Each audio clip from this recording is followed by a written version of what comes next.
Start हो गया sir? Yes sir. Okay sir, चलो ठीक है ना। तो again sir good evening to all of you. अच्छा देखो, जीएसटी स्टार्ट कर रहे हैं वापस हम लोग।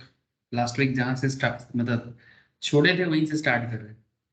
तो जीएसटी में चल क्या रहा था सर? जीएसटी में चल रहा था टाइम, प्लेस एंड वैल्यू, है ना।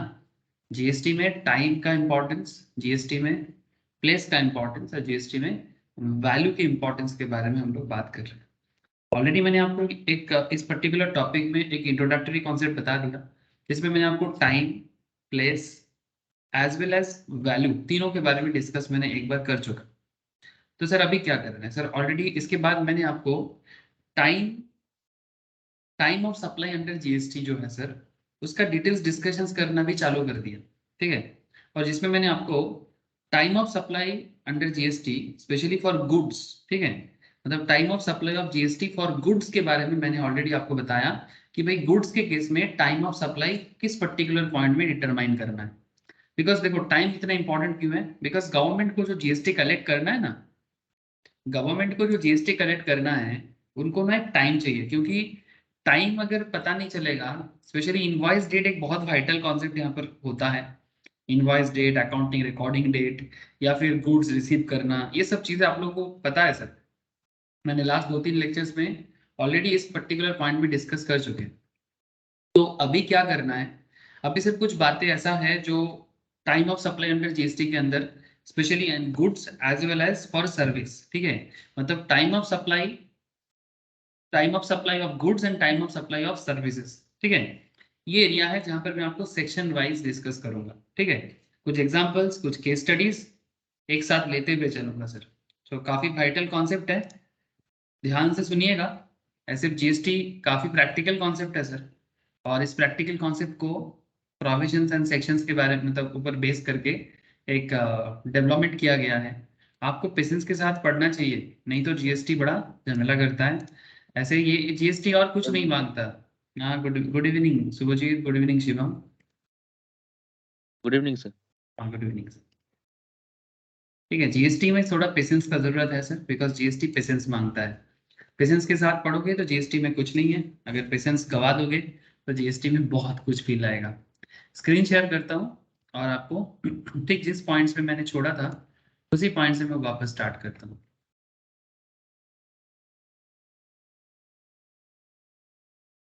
तो जरा देखो सर, मैंने कुछ इलस्ट्रेशंस लास्ट दिन भी कराया था, आज भी करवाऊंगा, ठीक है, आज भी कराना है। तो मैं आपको इस पॉइंट में छोड़ा था सर, ये वाला इलस्ट्रेशंस मैंने आपको कराया था, मुझे याद है। और मैंने आपको ये सब कॉन्सेप्ट के बारे में डिस्कस कर दिया था, सेक्शन 12 के बारे में जो डिस्कस मैं कर रहा था एक्चुअली।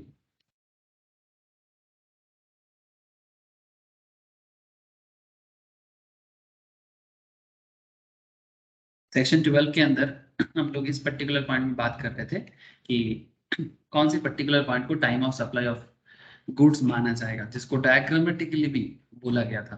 तो हम लोग डायग्राम भी देखें, उसके साथ साथ हम लोग इलस्ट्रेशंस भी देखें। अगर आप लोग रिवाइज करना चाहते हो तो जरूर लिंक लेके या प्लेलिस्ट लेके आप रिवाइज कर लो सर, क्योंकि रिवाइज करने से ही जीएसटी याद आ जाता है, ठीक है। अगर आप रिवाइज नहीं करोगे तो दिक्कत बढ़ेगा सर। अच्छा, अब थोड़ा बात कर लेते हैं सर, जैसे आज मैं क्या बताने वाला हूँ आपको। सर आज मैं आपको रिवर्स चार्ज के बारे में बताऊंगा, time of supply of goods under reverse charge. ये सेक्शन 12 सबसेक्शन 3 का मैटर है, ठीक है। ये सेक्शन 12 सबसेक्शन 3 का मैटर है। और इससे पहले जो गुड्स के बारे में मैंने वो बोला था आपको फॉरवर्ड चार्ज में, वो सेक्शन 12 सबसेक्शन 2 का मैटर था, ठीक है। सेक्शन 12 सबसेक्शन 2 के अंदर मैंने आपको बोला था। अब मैं आपको जो बोलने जा रहा हूँ सेक्शन 12 सबसेक्शन 3 है, ठीक है। और ये सब डिस्कशंस मैंने आपको पहले ही कर दिया था कि ये जो पूरा चल रहा है time of supply of goods that is section 12, ठीक है। Time of supply of goods that is section 12, और सेक्शन 12 में सबसेक्शन 1, सबसेक्शन 2, सबसेक्शन 3, ठीक है, जो मैं बोलूंगा अभी आपको, ठीक है। तो ये कुछ एरिया है। अच्छा, उसके साथ साथ धीरे धीरे मैं सेक्शन सबसेक्शन 4, सबसेक्शन 5, सबसेक्शन 6 इसके बारे में भी डिस्कस कर लूंगा, ठीक है। और सेक्शन 31 तो ऑलवेज है ना, जो टैक्स इनवॉइस के बारे में बात करता है। सेक्शन 31 के साथ साथ हमें चलना पड़ता है, ठीक है, मतलब ऑल्सो रीड सेक्शन 31 इस तरह से लिखा रहता है, आप लोग देखते होंगे। तो सेक्शन 12 के साथ सेक्शन 31 को मार्च करके ही हमें इस पूरा खेल को देखना पड़ता है, ठीक है सर। अगर थोड़ा थोड़ा याद नहीं है तो याद आ जाएगा, मतलब क्योंकि अगर बाई चांस किसी ने रिवाइज नहीं किया तो, अगर रिवाइज किया है तो उसको जरूर याद होगा, इसमें तो कोई दौराय नहीं है सर। अब बात ये उठता है, लास्ट दिन एक पॉइंट था सर जो जहां पर मैंने छोड़ा था कि अगर जैसे एडवांस पेमेंट के केस में याद होगा आप लोगों को कि अगर कोई एडवांस रिसीव कर रहा है तो उसमें क्या एडवांस रिसीप्ट अमाउंट में क्या जीएसटी लगेगा, तो नॉर्मली नहीं होता है, उसमें वो इनवॉइस डेट पे ही लागू किया जाता है। इस तरह का एक चर्चा हम लोगों ने किया था।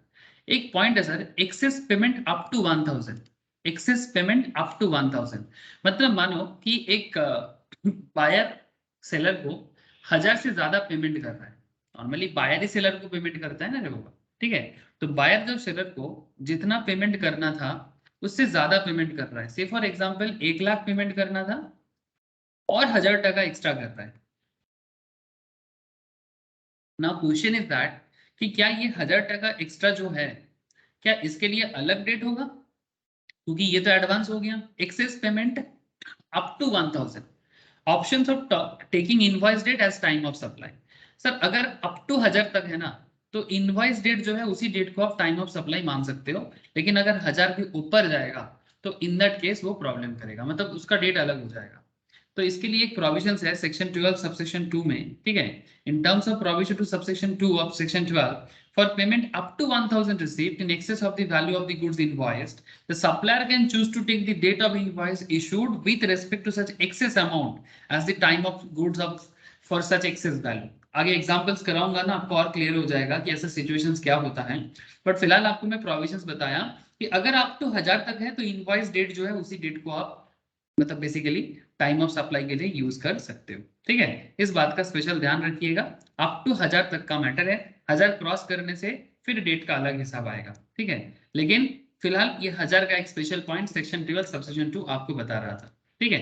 अच्छा चलो ठीक है, कोई बात नहीं, आपको मैं दूसरे पॉइंट में लेके चलता हूँ। ये 1000 का पॉइंट आपको आगे क्वेश्चंस में मिल जाएगा, ठीक है।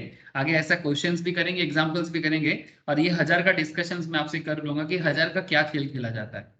लेकिन बिफोर दैट मैं आपको ना थोड़ा रिवर्स चार्ज के बारे में आज मेन जो पॉइंट मैं आपके साथ बात करूंगा, that is time of supply of goods under reverse charge. अब आपको तो पता ही है ना सर, फॉरवर्ड चार्ज और रिवर्स चार्ज के बीच में फर्क क्या है ना। बोलो सर, ये मैं हमेशा बोलता रहता हूँ सर, आई होप आप लोग भी सुन सुन के, हाँ बोलो बोलो बोलो बोलो।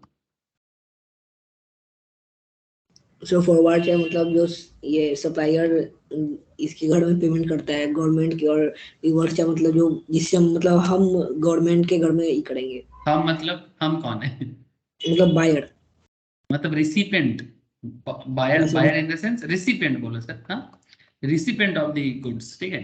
जो गुड्स रिसीव कर रहा है वो सरकार के घर में, मतलब पेमेंट जिसको एक्चुअल में करना है गुड्स के लिए, जो बायर है बेसिकली, जो रिसिपेंट ऑफ गुड्स है उसी को सरकार के घर में पेमेंट करना पड़ता है रिवर्स चार्ज कॉन्सेप्ट में।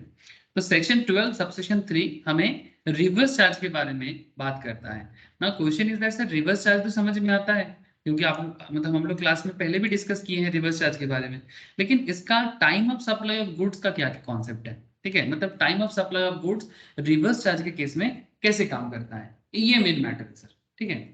अब इस पे थोड़ा सा ध्यान दीजिएगा।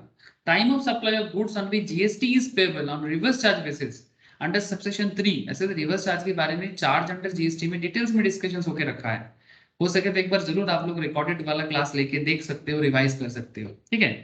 So time of supply of goods on which GST is payable on reverse charge basis under subsection 3 and 4 of section 9 of CGST Act, ठीक है, is determined in terms of section 12 subsection 3 clause A, B and C as follows। मतलब ये basically जिस sections में इसके बारे में कहा गया है उसके बारे में बोला। अब यहाँ पर आपको ध्यान से देखना है सर, क्या कहता है, time of supply for such goods will be in the earliest of the following. Earliest of the following मतलब इनमें से जो पहले होता है वो वाला डेट को time of supply of goods माना जाता है। अब इनमें से जो पहले होता है मतलब जैसे date on which the goods are received, date on which the goods are received, जिस दिन आप गुड्स को रिसीव कर रहे हो, और date on which the payment is recorded in the books of account of the recipient, ठीक है। रिसिपिएंट जिस दिन अपने बुक्स ऑफ अकाउंट्स में पेमेंट को रिकॉर्ड कर रहा है, और क्या, date on which the same is debited in his bank account whichever is earlier. इसके बीच में भी है बुक्स ऑफ अकाउंट्स में आपका पेमेंट रिकॉर्ड करना या फिर बैंक अकाउंट डेबिट होना। अच्छा बैंक अकाउंट किसका डेबिट होता है, बायर का कि सेलर का, hello, bank account by sale के केस में बायर का अकाउंट डेबिट होगा कि सेलर का अकाउंट डेबिट होगा? बायर का। ऑब्वियसली बायर का। जो बंदा खरीदता है, जो खरीदार है, उसी का तो अकाउंट से पैसा काटेगा, है ना? और सेलर के अकाउंट में पैसा क्रेडिट होता है। तो यहाँ पर सेलर का नहीं, बायर के बारे में बात कर रहे हैं, बिकॉज बायर है रिसिपेंट ऑफ द गुड्स। तो जिस दिन आपके अकाउंट से पैसा डेबिट होगा या फिर जिस दिन आप अपनी बुक्स ऑफ अकाउंट्स में रिकॉर्ड करोगे, इन दोनों में से जो पहले होगा वो डेट इनके बीच में, मतलब सेकेंड पॉइंट में बुक्स ऑफ अकाउंट्स में रिकॉर्डिंग और बुक्स और आपके बैंक अकाउंट में डेबिट, दोनों में से जो पहले है वो डेट को लिया जाएगा। और उससे पहले वाला पॉइंट जो है उसमें आपका गुड्स रिसीव कब है, और सेकेंड वाला पॉइंट में ये है। और थर्ड पॉइंट जो है sir, date immediately following 30 days from the date of issue of invoice. Date immediately following 30 days from the date of issue of invoice. Date of issue of invoice के 30 days के अंदर, ठीक है, following 30 days. और document by some other name in lieu of invoice. अगर invoice नहीं है तो इनवॉइस की जगह अगर कुछ दूसरा चीज है तो उसको लिया जाएगा। अब दूसरा क्या होता है? पैड बिल वगैरह हो सकता है ना, इनवॉइस भी हो सकता है, पैड बिल भी हो सकता है, ठीक है, जो भी, मतलब जिसको इनवॉइस की जगह हम लोग यूज कर सकते हैं, जिसमें गुड्स का डिटेल्स, पेमेंट का डिटेल्स लिखा होता है बाय दी सप्लायर। तो इन तीनों में से जो पहले होता है वो डेट को लिया जाता है। If it is not possible, अच्छा आगे एक बात करते हैं sir, if it is not possible, अगर कभी ये संभव नहीं होता है, if it is not possible to determine the time of supply by using these parameters, मतलब जो पैरामीटर्स हम लोग अभी देखें, then the time of supply will be the date of entry of goods in the books of account of the recipient of supply. अगर बाकी कुछ भी समझ में नहीं आता तो फिर जिस दिन आप अपने बुक्स ऑफ अकाउंट्स में एंट्री करते हो, कौन? रिसिपेंट, ठीक है, जिस दिन रिसिपेंट अपने बुक्स ऑफ अकाउंट्स में एंट्री करते हैं उसी डेट को टाइम ऑफ सप्लाई माना जाएगा, अगर दूसरा कोई भी पॉइंट समझ में नहीं आता है। और एक बात यहाँ पर बोला है sir, the relief of not paying GST at the time of receipt of advance is available only in case of supply of goods the tax on which is payable under forward charge. ये तो आपको पता ही है। In case of reverse charge GST is payable at the time of payment if payment is recorded and made before the receipt of goods, that is advance payment. अब कुछ examples देखें sir, ठीक है, ये वाला रिलीफ के बारे में। मतलब रिवर्स चार्ज में अगर आप एडवांस पेमेंट करते हैं उस पर जीएसटी देना होगा, ये ना? जी सर, ठीक है। GST is payable at the time of payment if payment is recorded और made before receipt of goods, अगर आप गुड्स रिसीव करने से पहले पेमेंट किए हो तो, जिसको हम लोग एडवांस पेमेंट कर रहे हैं, ठीक है, सिंपल, जो फॉरवर्ड चार्ज में भी आपने देखा है, ठीक है। तो वही चीज, the provisions of relating to time of supply goods. अब इसका एक एग्जांपल कुछ करते हैं, आपके दिमाग में थोड़ा सा क्लियर हो जाएगा कि आखिर determination of time of supply कैसे कैलकुलेट किया जाता है। ओके सर, तो ध्यान से एग्जाम्पल को पढ़े और समझे कि कैसे डेट को डिटरमाइन करना है। अभी अभी हम लोगों ने 3-4 पॉइंट देखा जिसमें अर्लियर ऑफ द फॉलोइंग को देखा जा रहा है। जैसे आप देख सकते हो May 4, May 12, May 30, 3 डेट है यहाँ पर। May 4 को क्या हुआ है? Supplier invoice goods taxable on reverse charge basis. Supplier invoice कर रहा है goods taxable on reverse charge basis, इसको हम लोग प्यार से RCM भी कहते हैं, ठीक है, टू ब्रिज एंड कंपनी, ठीक है, reverse charge basis to Bridge and company. Supplier invoice कर रहा है गुड्स का taxable on reverse charge basis to Bridge and company. 30 days from the date of issuance of invoice elapsed on June 3, date बता दिया। Date of issue of invoice से अगर 30 दिन का डेटा लिया जाए तो जून 3 में ये 30 दिन कंप्लीट होता है, ठीक है। May 12 जो है सर, इसमें ब्रिज एंड कंपनी को गुड्स रिसीव हुआ है, सप्लायर से गुड्स रिसीव हुआ है ब्रिज एंड कंपनी को May 12 में। May 30 में क्या हुआ है सर? May 30 में ब्रिज एंड कंपनी पेमेंट किया, Bridge and company makes the payment. Bridge and company कौन था? As per the example Bridge and company buyer है, या फिर हम इसे इसको रिसिपिएंट भी कह सकते हैं। और ये आरसीएम वाला कॉन्सेप्ट है। तो क्वेश्चन ये है सर, कौन सा डेट को time of supply in RCM माना जाएगा? RCM in the sense reverse charge mechanism. तो इनमें से जो अर्लियर है, अब यहाँ पर आप ध्यान से देखना सर, ऐसे तो अर्लियर है May 4, बट May 4 तो नहीं लेना है ना। May 4 में क्या हुआ है? इनवॉइस इशू हुआ है, लेकिन इनवॉइस इशू से 30 डेज लेना है, तो जिसके हिसाब से जून 3 आ जाता है। इनवॉइस का प्रोविजंस क्या कहता है? इनवॉइस का प्रोविजंस कहता है date immediately following 30 days from the date of issue of invoice by the supplier. तो सप्लायर ने जिस डेट पे इनवॉइस को इशू किया वो तो है May 4, लेकिन May 4 से अगर हम 30 डेज का देखें तो 30 डेज का हिसाब आता है जून 3 में। और ब्रिजन कंपनी को गुड्स रिसीव हुआ है मई 12 को, तो जून 3 पहले आता है कि मई 12 पहले आता है? और ब्रिजन कंपनी पेमेंट किया है मई 30 को, ब्रिजन कंपनी पेमेंट किया है जून 30 को, मई 30 को, तो जून 3, मई 12, मई 30, तो अर्लियर कौन है सर इन तीनों में से? मई 12। मई 12। तो इसी से आपको जवाब मिल गया। तो here May 12 will be the time of supply, being the earliest of the 3 stipulated dates, जो rules है as per the concept. So receipt of goods, date of payment and date immediately following 30 days of issuance of invoice, section 12 subsection 3. Here date of invoice is relevant only for calculating 30 days from the date, that date. Date of invoice यहाँ पर सिर्फ इसी कारण से relevant है क्योंकि आपको 30 days का calculate करना है। ठीक है सर, तो ये होता है रिवर्स चार्ज मैकेनिज्म पे डेट को कैलकुलेट करने का सिस्टम। सर कैलकुलेट करने का सिस्टम तो हर केस में एक ही तरह का है, चाहे आप फॉरवर्ड चार्ज में कैलकुलेट करो या फिर आप रिवर्स चार्ज में कैलकुलेट करो, कैलकुलेट करने का जो पैटर्न है वो तो सेम है, बट प्रोविजन अलग है। प्रोविजन अलग है। मैं आपको लास्ट में एक समरी कराऊंगा, ठीक है, थोड़ा सा रुक जाओ, समरी कराएंगे ना तो सारा खेल को एक साथ बता देंगे। ठीक है, फिलहाल आपको एक एक करके करा रहा हूँ, अब इसके बाद एक समरी नोट्स पे बताएंगे ना, तो समरी करके आपको पूरा फ्लोचार्ट वाइज हर चीज को याद रखने का एक तरीका बता देंगे, और आप उसको अपने हिसाब से कॉपी में, अपने खुद के कॉपी में नोट भी कर लेना, ठीक है, ताकि आप एग्जाम टाइम में याद करें उसको ठीक ठाक से। ठीक है, अच्छा, determination of the supply from the given, ये वाला हम लोगों ने अभी कर लिया। अब दूसरा पॉइंट देखते हैं, another example sir, example 4 देखो, determine the time of supply from the given informations, again May 4, June 12 and July 3, तीन डेट हमारे सामने गिवन है सर, May 4, June 12, July 3, तीनों डेट में हुआ क्या है सर? क्या हुआ होगा? वही जून May 4 को supplier invoice goods taxable on reverse charge basis. हाँ बोलो सर। सर स्क्रीन शेयर नहीं है क्या? स्क्रीन शेयर तो है बाबू, क्या बाकी लोगों को स्क्रीन नहीं दिख रहा है क्या? हेलो सर उनको ऐसा कुछ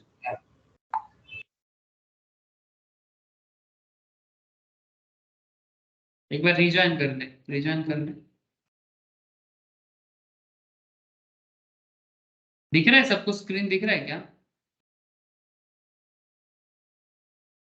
हेलो यस सर। दिख रहा है? ओके नील শুভজিৎ দেখ, শুভজিৎ দেখা যাচ্ছে? হ্যাঁ স্যার। यस सर, ठीक ठीक है, यस। अच्छा आगे देखिए साहब, तो supplier invoice goods taxable on reverse charge basis to Peeler and company. ठीक है, पीलर एंड कंपनी बोल के कोई कंपनी है जिसके लिए इनवॉइस जा रहा है, ठीक है, सप्लायर इनवॉइस कर रहा है गुड्स को, पीलर एंड कंपनी सप्लायर से खरीद रहा है, तो पीलर एंड कंपनी कौन हो गया?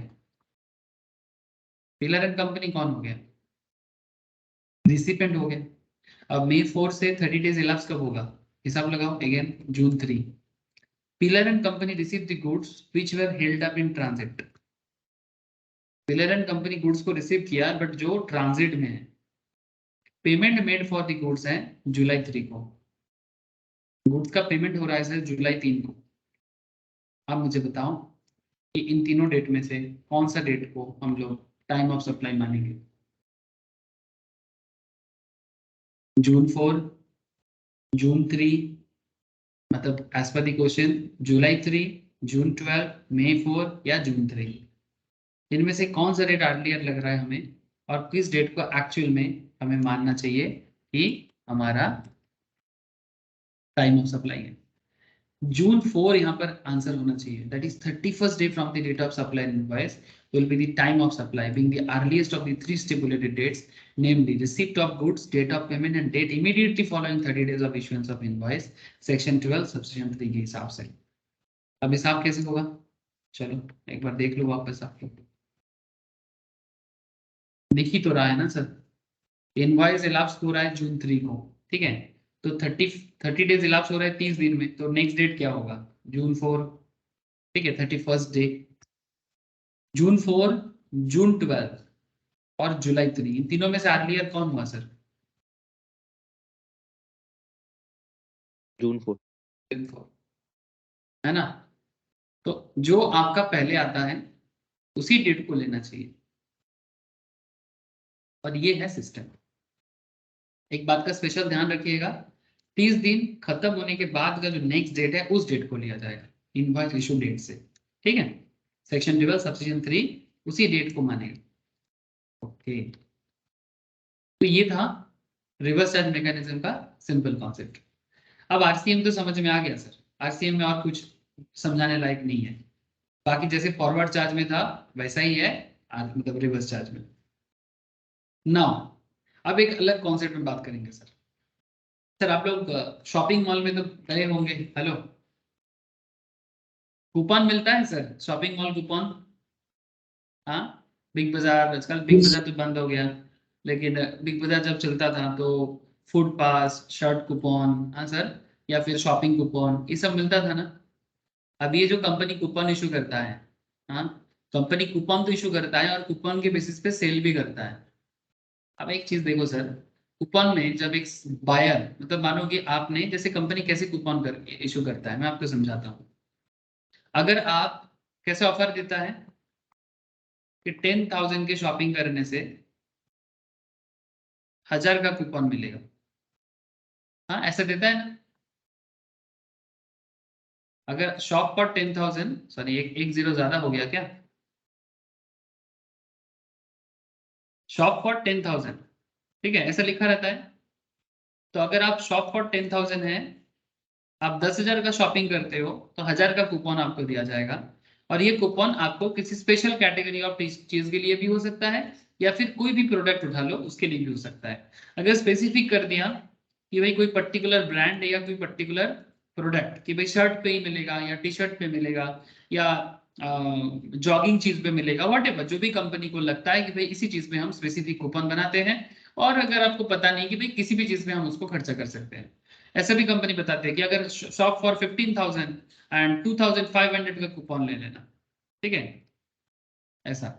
अब ये कूपन बाद में हम लोग रिडीम करते हैं, एक पर्टिकुलर टाइम पीरियड होता है कि 1 महीना 2 महीना, मतलब सेलर आपको बता देता है, सप्लायर बता देता है कि भाई इस टाइम के अंदर अगर आप कूपन को रिडीम करते हो तो आप कूपन का सुविधा ले सकते हो। नॉर्मली अगर मैं वेस्ट बंगाल का बात करूं तो ड्यूरिंग दुर्गा पूजा पश्चिम बंगाल का सबसे बड़ा सेल चलता है दुर्गा पूजा के टाइम पे। अब दुर्गा पूजा और काली पूजा, मतलब दिवाली, ठीक है, बंगाल में काली पूजा होता है, लेकिन हम लोग पूरा इंडिया वाइज दिवाली भी मनाते हैं, और काली पूजा भी भारत के बहुत सारे जगह में होता है। तो दुर्गा पूजा और दिवाली के बीच का गैप कितना होता है, 15 से 20 दिन का, है ना सर, 15-20 डेज। तो ऐसे तो पश्चिम बंगाल के लोग दुर्गा पूजा में शॉपिंग करते ही हैं, तो शॉपिंग मॉल वाले भी बड़ा सोच समझ के खेल खेलता है। दुर्गा पूजा में आप 10,000 का एक शॉपिंग करते हो किसी भी पर्टिकुलर शॉपिंग मॉल से, अपना, माँ बाप का, भाई बहन का, सबका शॉपिंग करके 10,000 20,000 का शॉपिंग लोग कर ही लेता है sir. Now there is a big question, 10,000 का शॉपिंग करने के लिए कंपनी भी आपको बोलता है कि अगर आप आज 10,000 का शॉपिंग पैंटालून से करते हो, रिलायंस ट्रेंड से करते हो, तो कंपनी आपको गिफ्ट वाउचर देगा या फिर कूपन देगा, और वो कूपन आप दिवाली के अंदर खर्चा कर लेना, ठीक है, दिवाली के अंदर आप खर्चा कर लेना। चलो ठीक है, बायर के एंगल से देखा जाए तो बायर तो खुश हो गया, बायर खुश भी है, और साथ में सेलर के एंगल से भी सेलर का एक्स्ट्रा सेल बूस्ट होता है। क्यों जानते हो, अगर आप 1,000 का कूपन लेके किसी पर्टिकुलर शॉपिंग मॉल में अगेन विजिट करते हो, तो आपको लगता है कि आप सच में 1,000 का ही मतलब बाई करोगे वापस, या उससे ज्यादा करोगे? ज्यादातर केस में क्या होता है जानते हो, आप जाते तो वो कूपन रिडीम करने के लिए, आपके पास 1,000 का कूपन है, बट अल्टीमेटली कंपनी भी खेल खेल देता है। खेल क्या खेलता है, मतलब आपकी साइकोलॉजी के साथ खेलता है। आप सोचते होंगे कि मैं कूपन रिडीम करूंगा और शर्ट लेके आ जाऊंगा, फिर आपको वहां पर और भी चीजें देखने को मिलेगा, फिर आप सोचेंगे कि चलो भाई फिर से कब आएंगे, एक जीन्स भी ले लेते। तो उसका कूपन नहीं है, लेकिन आप अल्टीमेटली एक एक्स्ट्रा चीज खरीद के लाओगे, मतलब ऑलरेडी लेने के लिए रेडी हो जाते हो, या फिर कुछ भी चीजें, ठीक है, कुछ भी, चाहे जीन्स हो, कोई और चीज हो, ठीक है, कोई दोस्त के लिए हो, कोई घर के किसी के लिए हो, ठीक है, आप अल्टीमेटली कूपन रिडीम करने जाओगे, और कूपन रिडीम के साथ साथ कंपनी में जाके और भी खर्चा कर लेते हो। तो that's a different part, but ये कूपन इशू कंपनी का एक मार्केटिंग कॉन्सेप्ट है, लेकिन मार्केटिंग कॉन्सेप्ट जीएसटी के लिए तो इंपॉर्टेंट है क्या ना। जीएसटी वाले आप बोलेंगे भाई आप कूपन इशू करते हो, कस्टमर कब आके आपका ये प्रोडक्ट परचेस करेगा, इसके ऊपर बेस करके टाइम ऑफ सप्लाई भी तो देखना है। कंपनी 1000 का कूपन बायर को देता है, बायर उस कूपन को लेके जब गुड्स को रिसीव करता है, ठीक है, या फिर जब वो रिडीम होता है, किस पर्टिकुलर टाइम को हम टाइम ऑफ सप्लाई मानेंगे, ये बात कहता है ये time of supply of vouchers and exchangeable for goods. Voucher exchangeable for goods मतलब वाउचर के बेसिस में आप गुड्स रिसीव करोगे, पैसे के बेसिस में नहीं, not through exchange of money but through exchange of voucher या फूड पास। हेलो सर, बात समझ में आ रहा है? जो लोग कंपनी में काम करते हैं सर, मैं आपको एक अनदर एग्जांपल दे सकता हूँ। There is a very interesting एक कंपनी है, जर्मन बेस्ड एक कंपनी है, नाम सुने आप लोग? देखो तो बड़ा ही फेमस बिजनेस है इसका, सोडेक्सो, नाम सुना है? अरे किसी ने नाम सुना है सर सोडेक्सो का? देखो, हेलो, आवाज आ रही है क्या मेरा? Yes sir. देखो ये देखो, सोडेक्सो बोल के कॉन्ग्लोमरेट है, ये कहाँ का है, कहाँ का है, कहाँ का है, जर्मन या फ्रांस ऐसा कुछ है, फ्रांस। फ्रांस का है, फ्रांस का। इंडिया में भी चलता है सर, ठीक है, इंडिया में भी चलता है, इंडिया में भी इसका बड़ा ही पॉपुलैरिटी है। और ये ज्यादातर पॉपुलैरिटी सर बड़े बड़े कंपनी के साथ करता ही है, ठीक है। इसका रेवेन्यू देख के भी आप समझ सकते हो कि कितना रेवेन्यू कमाता है सोडेक्सो, ठीक है। करता क्या है sir? Sodexo basically coupon issue करता है, कूपन, ठीक है।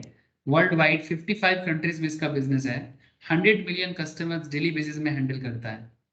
2021 में ही अगर बात करें, ठीक है, रेवेन्यू रीच किया था 17.4 billion with an underlying operating profit of 578 million euro, market capitalization से 11.5 बिलियन।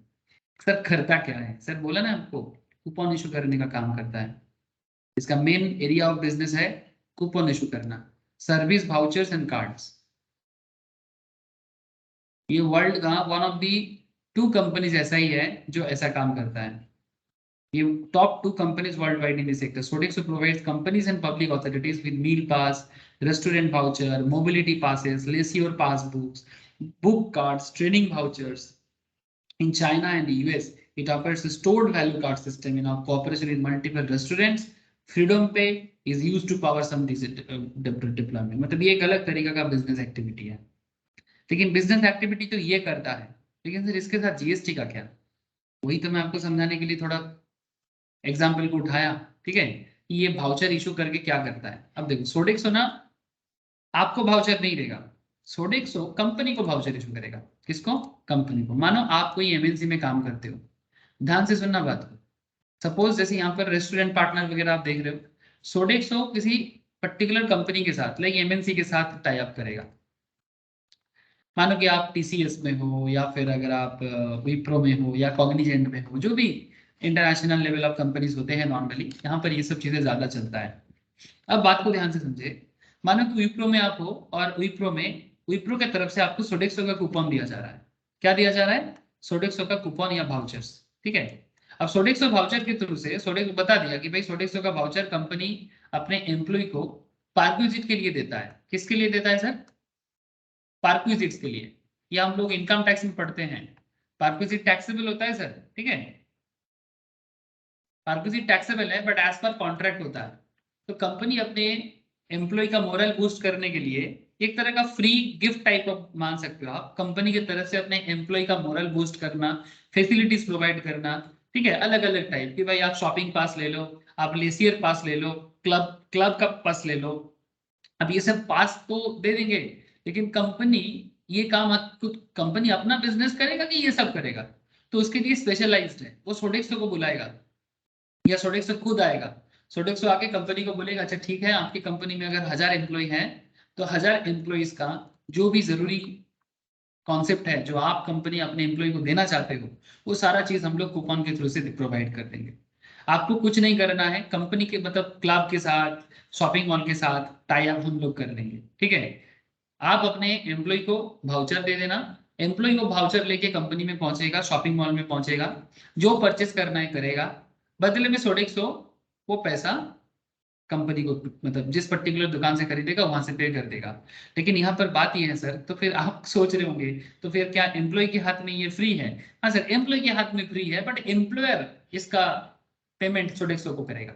मतलब विप्रो या टीसीएस जैसे कंपनी सोडेक्सो को करेगा। क्यों करेगा? क्योंकि वो हमेशा चाहेगा कि उसका एम्प्लॉय ऑलवेज मोरली बूस्ट रहे, उसको कभी भी किसी चीज का दिक्कत ना हो, वो हमेशा एक गुड फीलिंग्स के साथ काम करेगी। भाई कंपनी के थ्रू से मिल रहा है, कंपनी हमें लेसियर दे रहा है, कंपनी हमें घूमने के लिए जब मौका दे रहा है, कंपनी हमें शॉपिंग के लिए रेगुलर वाउचर दे रहा है।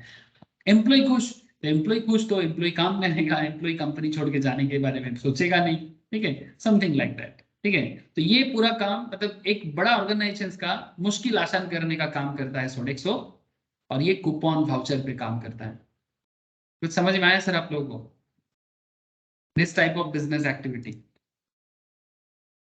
ठीक है, अब यहाँ पर मैं आपको चलो थोड़ा समझा देता हूँ, वापस कुछ एग्जांपल्स करा के समझा देता हूँ। ऐसे तो मैं आपको ऑलरेडी एग्जांपल दे दिया, बट फिर से एक एग्जांपल दे दूंगा। As commonly understood vouchers are, अच्छा सेक्शन 12 सबसेक्शन 4 में बोला गया है, हाँ sir, vouchers are instrument that can be exchange as payment of goods और service of the designated value. Designated value मतलब एक वैल्यू होता है, ठीक है, 1000 का, 2000 का, 5000 का, 10,000 का, 10 लाख का, वट जो भी एक्सचेंजेबल वैल्यू है उसका। As per the definitions they are instruments. Voucher क्या है? एक इंस्ट्रूमेंट है that certain person or potential suppliers are obliged to accept as consideration. जैसे मानो कि अगर आप कंपनी ने अपने एम्प्लॉय को कूपन दिया है, तो फिर एम्प्लॉय उस कूपन को लेके अगर शॉपिंग मॉल में जाते हैं, से फॉर एग्जांपल शॉपर स्टॉप में, ठीक है, शॉपर स्टॉप में जाते हैं। अब शॉपर स्टॉप कौन है? शॉपर स्टॉप सप्लायर है। अब शॉपर स्टॉप ये कूपन को एक्सेप्ट करेगा कंसिडरेशंस में, पार्ट और फुल फॉर गुड्स और service. The instrument or its related documents sets out the terms and conditions of use of the goods or service covered and the identity of the potential suppliers of such goods and services. मतलब ये voucher के बदले कौन supply दे रहा है, ठीक है, इसको आइडेंटिफाई करना एक बहुत इंपॉर्टेंट काम है। अब एज पर सेक्शन 12 सबसेक्शन 4 हमें ये सिखाने का कोशिश कर रहा है कि भाई ठीक है, कूपन के बदले जिसको जो सप्लाई करना है वो करे, लेकिन गवर्नमेंट सोच रहा है कि भाई हम टाइम किस पर्टिकुलर टाइम को मानेंगे, डेट क्या होगा, कौन से टाइम मतलब किस पर्टिकुलर डेट में हम मानेंगे कि सप्लाई हुआ है। तो as per the section 12 subsection 4 time of supply of vouchers exchangeable for goods is date of issue of voucher if the supply that it covers is identifiable at that point। मतलब कौन सा product supply होगा अगर वो उस point पे identifiable है, तो जिस पर्टिकुलर डेट में वाउचर इशू हो रहा है उसी डेट को ले लो। और date of redemption of the voucher in any other case, अगर आइडेंटिफाई नहीं कर सकते कि भाई किस प्रोडक्ट में वाउचर को रिडीम करना है, तो जिस दिन रिडीम होगा उसी दिन का वो पर्टिकुलर डेट को लेंगे। अगर आइडेंटिफाई हो जाते कि भाई शर्ट का कूपन है, तो फिर जिस दिन इशू करेगा उसी दिन को टाइम ऑफ सप्लाई मानो। लेकिन अगर आप ये आइडेंटिफाई नहीं कर पा रहे हो कि भाई शर्ट का कूपन है कि पिज्जा का कूपन है कि डोमिनोज का कूपन है कि केएफसी का कूपन है, पता नहीं चल रहा है, तो फिर अगर पता नहीं चल रहा है तो जिस दिन रिडीम होगा, जिस पर्टिकुलर प्रोडक्ट में रिडीम होगा उसके हिसाब से टाइम ऑफ सप्लाई देख लेंगे। ठीक है, अब इस पर्टिकुलर कॉन्सेप्ट को अगर हम लोग एग्जाम्पल के थ्रू से देखते हैं तो थोड़ा सा और क्लैरिटी हो जाए आप लोग। तो जरा देखें सर, एक्मी सेल्स बोल के एक कंपनी है, ठीक है, एक्मी या एस्मी क्या होगा, एक्मी होगा। Acme sells limited sells food coupons to a company, ठीक है, कंपनी को फूड कूपन सेल किया। The company give this coupons to its employ, जैसे कि मैं आपको सोडेक्सो के बारे में बोला वैसा ही है। एक्मी सेल्स कूपन कंपनी को सेल किया, ठीक जैसे मैंने आपको सोडेक्सो के बारे में बताया। सोडेक्सो अपना कूपन कंपनी को दिया। The company give this coupons to its employ as part of the agreed park visits. क्या है ये पार्क्स है।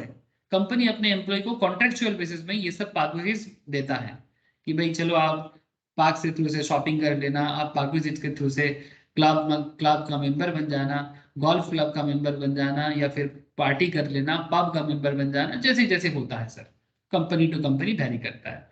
The coupons can be redeemed for purchase of any item of food और provisions in the outlets that are part of the programme.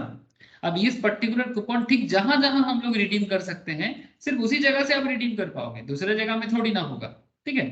तो as the supply against which the coupon will be redeemed is not known, अगर ये पता नहीं कि भाई किस particular product के लिए कूपन है, the date of sale of the coupon, date of sale of the coupon, the time of supply of the coupon will be the date on which the employee redeems it, जिस दिन employ इसको redeem करेगा, मतलब जहां पर जाके कोई चीज परचेस करेगा अगेंस्ट फूड या फिर जो भी item provisions of the items of his choice, उस पर्टिकुलर डेट को हम लोग टाइम ऑफ सप्लाई मान लेंगे। अगर हमें ये नहीं पता कि ये कोई पर्टिकुलर प्रोडक्ट के लिए है या नहीं, ठीक है, जिस दिन वो रिडीम करेगा उसी दिन टाइम ऑफ सप्लाई होगा। वाउचर इशू का डेट नहीं लेंगे। लेकिन अगर हमें पता है कि कंपनी कूपन इशू किया किसी पर्टिकुलर प्रोडक्ट के लिए, जैसे देखो अभी क्रिसमस वीक चल रहा है, अरे अच्छा टाइम आ गया सर, एग्जाम्पल बट बोलने के लिए एकदम सही टाइम है। देखो सर एकदम क्रिसमस वीक चल रहा है ना सर, आप लोग कनेक्टेड हो कि नहीं? Yes sir. Yes sir. With each purchase of a large pizza, ठीक है, ड्यूरिंग द क्रिसमस वीक। अब क्रिसमस चल रहा है, क्रिसमस वीक में अगर आप एक लार्ज पिज्जा परचेस करते हो फ्रॉम परफेक्ट पिज्जा, कंपनी का नाम है सर, ठीक है, परफेक्ट पिज्जा को आप डोमिनोज या जो भी सोचना है सोच लो, ठीक है। Perfect pizza one can buy A voucher for ₹20, ठीक है, अगर आप पिज्जा बाई करते हो तो आपको ईच पिज्जा में 20 टका का वाउचर मिलेगा, which will be redeemable till 5th Jan for a small pizza। ये ₹20 को आप रिडीम कर सकते हो 5 जनवरी को। अब क्रिसमस मतलब नॉर्मली कब से कब तक सर? 25 से 31, क्या 25 से चलता है क्रिसमस वीक? मुझे एग्जैक्टली डेट नहीं पता, 25 से अगर मैं 31 तक क्रिसमस वीक मानूं, या फिर ऑलरेडी चालू हो चुका है, कैरोल वगैरह होता है, आई थिंक क्रिसमस चालू हो चुका है मोस्ट प्रोबेबली, ठीक है सर। तो पॉइंट इज दैट कि 5 जनवरी को स्मॉल पिज्जा, आप एक स्मॉल पिज्जा के लिए ये ₹20 को रिडीम कर सकते हो। तो as the supply against which the voucher will be redeemed is known, अब हमें पता है कि ये ₹20 हम किधर खर्चा कर सकता है। क्या इस ₹20 से पिज्जा के बदले केक ले सकते हैं क्या? Hello, no sir. क्योंकि नहीं कर सकते, पता है ना कि पर्टिकुलर प्रोडक्ट के लिए है, स्पेसिफाइड कूपन है, ये स्पेसिफाइड वाउचर है, तो क्योंकि ये स्पेसिफिकेशंस करके बोल दिया, सर्टेन है कि भाई ये तो पिज्जा के लिए ही है, तो फिर हमें और अलग से सोचना नहीं है कुछ, क्योंकि supply against which the voucher will be redeemed is known on the date of issue of voucher. तो जिस पर्टिकुलर डेट पे वाउचर इशू होगा उसी डेट को टाइम ऑफ सप्लाई मान लेंगे, बिकॉज हमें पता है कि भाई किस डेट में वाउचर को, मतलब वाउचर इशू हो रहा है, और हमें यह भी पता है कि ये कौन से गुड्स के लिए है, पिज्जा खाने के लिए है कि शर्ट खरीदने के लिए है कि केक खरीदने के लिए है या फिर पार्टी में जाने के लिए है, जो भी हो, ठीक है, चाहे वो फूड पास हो या फिर अरिजीत सिंह का शो देखने के लिए, आप किसी भी पर्टिकुलर प्रोडक्ट के लिए जा सकते हो। होता है ना कि शो के लिए पास मिल गया, अब भाई पास मिल गया तो कंपनी ने आपको दिया होगा पास, लेकिन कंपनी दिया हो तो कंपनी आपका पैसा भरा है मोरल बूस्ट करने के लिए, भाई जाओ कंपनी में रहोगे तो ऐसा कॉन्सर्ट में जाने का मौका मिलेगा आपको, आप तो खुश हो जाते भाई हमको जाने का मौका मिला अरिजीत सिंह का कंसर्ट देखने को। ऐसे में सुना कि अरिजीत सिंह आ रहे सर फरवरी में कोलकाता में, ओके सर जस्ट एग्जाम्पल था, लेकिन आई होप यू अंडरस्टैंड कि अगर पता है कि भाई किस पर्टिकुलर सर्विस और गुड्स के लिए ये कूपन है तो जिस दिन वाउचर इशू होगा उसी डेट को ले लेंगे, और अगर पता नहीं है तो जिस दिन रिडीम होगा उस डेट को टाइम ऑफ सप्लाई मानेंगे। ये वाउचर कूपन के केस में ये सब कॉन्सेप्ट खेला जाएगा। तो time of supply of voucher exchangeable for goods, ठीक है, चाहे वो फूड पास हो या कूपन हो। अब ये समरी है, any food item can be purchase from the food pass, supply not identifiable, पता नहीं भाई कौन से गुड्स है, तो time of supply of the voucher अगर पता नहीं है, date of redemption of voucher को मानेंगे टाइम ऑफ सप्लाई। और इफ यू नो कि किस प्रोडक्ट का है, जैसे यहाँ पर only shirt can be purchase from the shirt coupon, shirt coupon से सिर्फ शर्ट ही खरीदा जा सकता है, तो सप्लाई यहाँ पर आइडेंटिफाइबल हो जाता है time of issue of voucher, तो date of issue of voucher को मानेंगे, ठीक है, जिस दिन इशू वाउचर इशू हुआ उसी डेट को हम लोग टाइम ऑफ सप्लाई मान देंगे। बस इतनी सी बात है, और कुछ तो है नहीं, बस आइडेंटिफिकेशंस और नॉट आइडेंटिफिकेशंस के बीच का फर्क था। सेक्शन 12 सबसेक्शन 4 क्लियर है ना सबको? बोलिएगा yes sir. Sir. Yes sir. Time of supply of goods in residual cases. Sir ऊपर में जितना सारा सिचुएशंस हम लोगों ने देखा, इसके अलावा अगर कोई और सिचुएशंस आ जाता है, वो सेक्शन 12 सबसेक्शन 5 डील करता है। क्या डील करता है? If the situation is not covered, any of the provisions discussed above, the time of supply is fixed under subsection 5 of the section 12 in the following manner. अब इसमें दो date आता है, due date for filing of the periodical return और in any other case date on which GST is paid. या तो return file करने का जो ड्यू डेट है वो डेट को ले लो, या फिर जीएसटी जिस दिन पे कर रहे हो वो वाला डेट ले लो। The provisions related to time of supply of goods in residual cases are depicted by diagram. चलो देखते हैं डायग्राम क्या बताते हैं। तब अगर डायग्रामेटिकली देखा जाए, रिटर्न फाइल का जो डेट है आपका, पीरियडिकल जो जीएसटी रिटर्न आपको फाइल करना है, जैसे रिटर्न फाइल चैप्टर में आपको डिटेल्स रिटर्न फाइलिंग के बारे में बात करूंगा, तो date on which return is required to be filed and any other case date on which GST is paid. अगर कोई भी सिचुएशंस अगर हमें समझ में नहीं आता है, ऊपर में जितना सारा प्रोविजंस हम लोगों ने पढ़ा, तो अगर समझ में नहीं आता है तो रिटर्न फाइलिंग का डेट या फिर जीएसटी पेड का डेट को ही हम लोग टाइम ऑफ सप्लाई मानेंगे। ठीक है, इसको रेसिडुअल केस कहते हैं, सेक्शन 12 सबसेक्शन 5। ओके सर, अब सेक्शन 12 सबसेक्शन 6 में थोड़ा सुन लो। हाँ, सेक्शन 12 सबसेक्शन 6 की कहानी। तो सेक्शन 12 सबसेक्शन 6 का कहानी क्या है सर? सर कहानी में ट्विस्ट है क्या? हाँ सर, कहानी में ट्विस्ट है। क्या ट्विस्ट है कहानी में? Time of supply in case of enhancement in value on account of interest, late fee etcetera. अगर इंटरेस्ट चार्ज करने के कारण या लेट फी चार्ज करने के कारण अगर सप्लाई ऑफ गुड्स का सर्विस मतलब वैल्यू बढ़ जाता है for delayed payment of consideration, payment देरी करके कर रहे हो तो वैल्यू बढ़ जा रहा है, तो सेक्शन 12 सबसेक्शन 6 क्या कहता है कि भाई वैल्यू बढ़ गया, तो वैल्यू बढ़ गया तो बढ़ते हुए वैल्यू मानना चाहिए ना।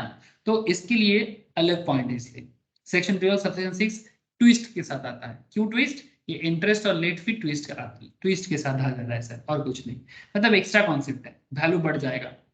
अब कैसे होता है देख लो सर। तो commercially most of the contract of supply stipulate payment of interest, late fee, penalty etcetera. ज्यादातर केस में सप्लाई में ना ये थोड़ा सा स्टिपुलेट होता है। स्टिपुलेशन मतलब रेगुलेशंस बना के बोल दिया जाता है कि अगर टाइम पे पेमेंट नहीं होगा तो इंटरेस्ट देना पड़ेगा, लेट फी देना पड़ेगा। इवन आप लोगों का इंस्टीट्यूट भी करता है ना सर, CA इंस्टीट्यूट भी ऐसा रूल के साथ आता है कि भाई अगर टाइम पे पेमेंट नहीं करोगे तो लेट फी देना पड़ता है। तो ऐसा नॉर्मल बाकी बिजनेस टू बिजनेस केस में भी देखने को मिलता है। तो इन case of payment of consideration beyond the agreed time period, अगर आप एग्रीड टाइम पीरियड के अंदर पेमेंट नहीं करते तो इंटरेस्ट या लेट फी या पेनल्टी देना पड़ेगा। तो उस पेनल्टी को वैल्यू के साथ इंक्लूड करना पड़ेगा, वो वैल्यू ऑफ टैक्सेबल सप्लाई के साथ इंक्लूड हो जाता है।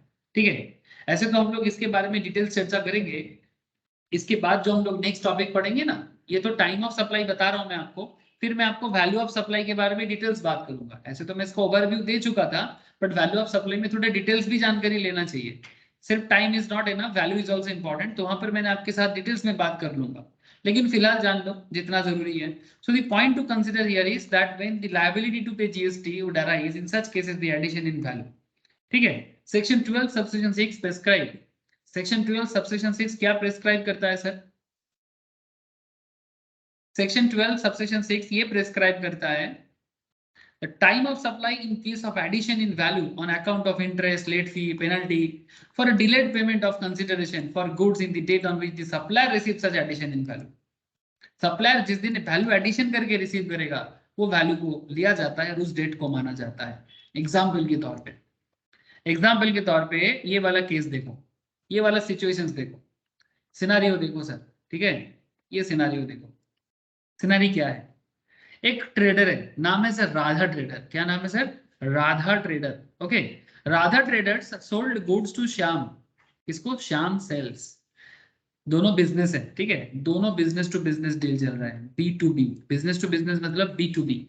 राधा ट्रेडर ने गुड सेल कर रहा है श्याम सेल्स को on 6th June with a condition that interest at the rate 2% per month will be charged if Shyam Sales fail to make payment within 15 days of the delivery of the goods. अगर goods delivery के 15 दिन के अंदर आप payment नहीं करते तो आपको 2% पर मंथ के हिसाब से इंटरेस्ट देना पड़ेगा। Goods were delivered as also the invoice was issued on 6th June. Goods भी डिलीवर हुआ, इनवॉइस भी इशू हुआ 6 जून को। ध्यान से सुनना, Shyam sales paid the consideration for goods on 6 July. Shyam sales कब पे किया? 6 जुलाई को, along with applicable इंटरेस्ट, क्योंकि 6 जून से 6 जुलाई कितना दिन है सर? 15 डेज के ऊपर हो गया कि नहीं हुआ? 6 जून से 6 जुलाई 15 दिन क्रॉस हो गया ना, तो 15 दिन क्रॉस हो गया तो इंटरेस्ट तो देना पड़ेगा, मंथली इंटरेस्ट 2%, जो भी आपका पेमेंट है। So time of supply for goods sold in the date of issue of invoice, that is 6 June, and time of supply for value addition in value by way of interest is the date when such addition is value is received by Radha Traders, is 6 July. So what is the case? हमारा invoice date तो 6 जून था, लेकिन क्योंकि payment नहीं गया तो interest के साथ पेमेंट कब जाएगा? 6 जुलाई को जाएगा। तो वैल्यू एडिशन का डेट अलग हुआ ना सर, वैल्यू एडिशन का डेट अलग हो गया, तो time of supply value addition date को ले लेंगे, time of supply value addition को डेट को ले लेंगे, इश्यू ऑफ इनवॉइस डेट को नहीं। तो लेट पेमेंट इंटरेस्ट के केस में क्या बोला जाता है? 12 subsection 6 that time of supply in case of addition in value on account of interest, late fee, penalty for delayed payment of consideration for goods in the date on which the supplier receives such value additions. So ऐसे situations में invoice date नहीं, value addition date को time of supply माना जाएगा। बोलो sir, बात clear है या नहीं? सर अपने एक्चुअल पेमेंटेर दिनটা। Yes sir, with value addition. ठीक है, ये सब एक्सेप्शनल सिचुएशंस था, लेकिन सिचुएशंस ऐसा होता है जो देखने को मिलता है सिचुएशंस वाइज। अब जीएसटी डिपार्टमेंट ने बता के रखा, इनडायरेक्ट टैक्स डिपार्टमेंट ने, कि भाई ऐसा ऐसा होता है, ऐसा ऐसा करना चाहिए, करना पड़ेगा। रूल्स है, रूल्स के मुताबिक चलना पड़ता है, प्रोविजंस है। अब देखो सर, मैंने आपको अभी तक आपको जितना सारा पॉइंट पढ़ाया सेक्शन 12 के अंदर, ठीक है, provisions relating to time of supply of goods as contained in section 12 are summarized in the diagram। चलो पूरा खेल को एक समरी कर लेते हैं। एग्जाम के टाइम पे ये समरी घर पे जब पढ़ोगे ना, ये सब समरी नोट्स को नोट डाउन करना, पूरा चीज लिखने का जरूरत नहीं है, बट जो मेन पॉइंट्स है उसको जरूर नोट डाउन करना सर, नोट डाउन करके अपनी कॉपी में रखना, जरूरी चीजें हैं, ठीक है, क्योंकि एग्जाम टाइम में ये आपका खुद का लिखा हुआ नोट्स आपको बहुत हेल्प करेगा। ठीक है, मैं इतना उम्मीद करूंगा कि आप लोग नोट बना के मुझे जरूर दिखाइएगा, ठीक है, कि सर मैंने जीएसटी का नोट बनाया और मैंने जीएसटी का सारा प्रोविजंस को शॉर्टकट वे में, एटलीस्ट फ्लो चार्ट वे में, शॉर्टकट वे में, जैसे मर्जी, कुछ एग्जाम्पल भी आप अपने हिसाब से नोट डाउन करके रखना। ठीक है, कि सेक्शन 12 का मैं शॉर्ट नोट्स बना लेता हूँ और सेक्शन 12 का मैं एग्जाम्पल्स भी बना लेता हूँ। एग्जाम सिचुएशंस में वही आपका नोट्स जो है ना, वही आपको हेल्प करेगा सर, और साथ में क्वेश्चन आंसर तो प्रैक्टिस करना ही है। मैं अभी से बोल दे रहा हूँ सर, बाद में ऐसा ना बोलिएगा सर कैसे पढ़ना है, मैंने समझ में नहीं आया। कैसे पढ़ना है मतलब सिंपल बात है सर, मेन पॉइंट्स जो है, मेन प्रोविजंस जो है, उसको अपने कॉपी में नोट कर। ठीक है, नोट करना मतलब क्या, बिना समझ के, ऐसा बिल्कुल ना करे सर। हाँ, समझ के नोट डाउन करें। समझा तो रहे ना सर, क्लास में सब तो समझ आ ही रहा है। अब ये जो समझदारी बन रहा है, इसी समझदारी को अब अपने हिसाब से मतलब क्या, एक बार पढ़ के बिना देखे नोट डाउन करें। ठीक है, फिर लेकिन पहले पढ़ लो, फिर उसको दिमाग में रख के उसको नोट डाउन करें, और फिर उसी को अपना खाता बना दीजिए, और फिर एग्जाम टाइम में वही नोट्स आपको जीएसटी में पार लगाएगा। ठीक है, और फिर क्वेश्चन आंसर्स, बस। अच्छा, आगे देखिए सर, डिसिप्लिन कहा जाता है सर, कहते हैं कि discipline makes the man perfect and discipline makes the nation great. तो डिसिप्लिन फॉलो करोगे ना, हमेशा बेहतर सिचुएशंस में रहोगे सर। ये यहाँ पर आया था ना, कौन सा कलर लेना है, फिर से क्यों नहीं आ रहा है?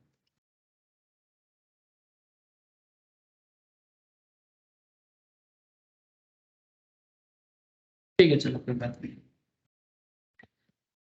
तो पूरा खेल को एक बार वापस बताते हैं आपको। Time of supply of goods under forward charge, time of supply of goods under reverse charge, and time of supply of vouchers exchangeable for goods. अभी मैं आपको जो पढ़ा रहा, ठीक है। अब अगर आपको मैं स्टार्टिंग से सारा पॉइंट को एक बार रिवाइज करा दूं, तो सेक्शन 12 क्या कहता है, ठीक है। सेक्शन 12 में ये 3 एरिया है, ठीक है, जिसमें आपको फॉरवर्ड चार्ज का भी सप्लाई टाइम ऑफ सप्लाई पता है, उसमें क्या क्या डेट है सर, डेट ऑफ इशू और date of issue of tax invoice, date of issue और date of issue of due date of issue of tax invoice under section 31 है ना। मतलब सेक्शन 31 क्या कहता है कि भाई इतने डेट के अंदर आपको कर देना चाहिए, जो ऑलरेडी आपने पढ़ लिया। Date of recording of payment in the books of accounts of the supplier and date on which payment is credited in the bank account of the supplier. इन तीनों डेट में से जो सबसे पहले होगा whichever is earlier, उस date को forward charge में टाइम ऑफ सप्लाई माना जाएगा। एज पर दी फॉरवर्ड चार्ज उस डेट को टाइम ऑफ सप्लाई माना जाएगा। ठीक है, और स्पेशली एक नोट यहाँ पर दिया हुआ है, no GST at the time of receipt of advance for supply of goods, GST to be paid on date of issue of invoice under section 31। Advance के लिए कोई जीएसटी नहीं है, जैसे कि हम लोगों ने देखा था। रिवर्स चार्ज कैटेगरी में अगर मैं बात करूं तो रिवर्स चार्ज क्या बात करता है सर, ये तो पढ़ा हुआ चीज है, जस्ट मैं उसको समरी कर रहा हूं। Time of supply of goods under reverse charge, date of receipt of goods, date of recording of payment in the books of accounts of the recipient of the goods and date on which payment is debited from the bank account of the recipient of the goods. ठीक है, and 31st day from the suppliers invoice. बात का ध्यान रखें sir, 31st day from suppliers invoice. In point में से जो सबसे पहले होगा वो आपका टाइम ऑफ सप्लाई माना जाएगा। हाँ सर बोलो। और साथ में ये भी बोला है कि if the above state events are unascertainable, अगर ऊपर का कोई भी चीज हमें समझने में दिक्कत होता है तो हम लोग रेसिडुअल अप्लाई करेंगे। क्या अप्लाई करेंगे, रेसिडुअल। रेसिडुअल क्या है, अच्छा रेसिडुअल नहीं, सॉरी एक सेकेंड, अगर ऊपर का कोई भी डेट हमें समझ में नहीं आएगा तो जिस दिन बुक्स ऑफ अकाउंट्स में recipient of the goods entry करेगा उसी डेट को टाइम ऑफ सप्लाई मान लेंगे। अगर ऊपर का कोई भी डेट हमें समझने में दिक्कत होता है तो गवर्नमेंट यही कह के रखा है। और बाकी आपको रेसिडुअल केस तो पता ही है, अभी अभी मैंने आपको रेसिडुअल बताया। और ये जो है आपका वाउचर के केस में, वाउचर के केस में date of issue of voucher, अगर हमें पता है कि भाई कौन से गुड्स पे आप ये खर्चा करने वाले हो, ठीक है, पिज्जा पे, टी शर्ट पे, और अगर आपको पता नहीं है कि भाई किस पे खर्चा करना है वाउचर को, तो फिर जिस दिन खर्चा करोगे उस डेट को टाइम ऑफ सप्लाई मान लेंगे। तो ये हो गया समरी, ये हो गया समरी सर, बोलो। और एक बात, ये जो रेसिडुअल तो पता ही हो गया, रेसिडुअल में जहां पर पीरियडिकल रिटर्न का डेट हो या फिर इन एनी अदर केस जिस दिन टैक्स पे कर रहे हो उसी डेट को ले लेंगे। मतलब जहां पर बाकी कोई भी चीज समझ में नहीं आएगा, if all of the above do not work for a situations. ठीक है, जिस दिन रिटर्न फाइल होता है या फिर जिस दिन जीएसटी पे होता है उसी डेट को टाइम ऑफ सप्लाई मानेंगे। और अगर आप इंटरेस्ट पे के साथ कर रहे हो तो additions in value by way of interest, late fee, penalty for delayed payment of consideration for goods, तो टाइम ऑफ सप्लाई क्या माना जाएगा, जिस दिन वैल्यू ऐड करके आप पेमेंट कर रहे हो सप्लायर को उसी दिन उसी पर्टिकुलर डेट को सप्लायर टाइम ऑफ सप्लाई मानेगा।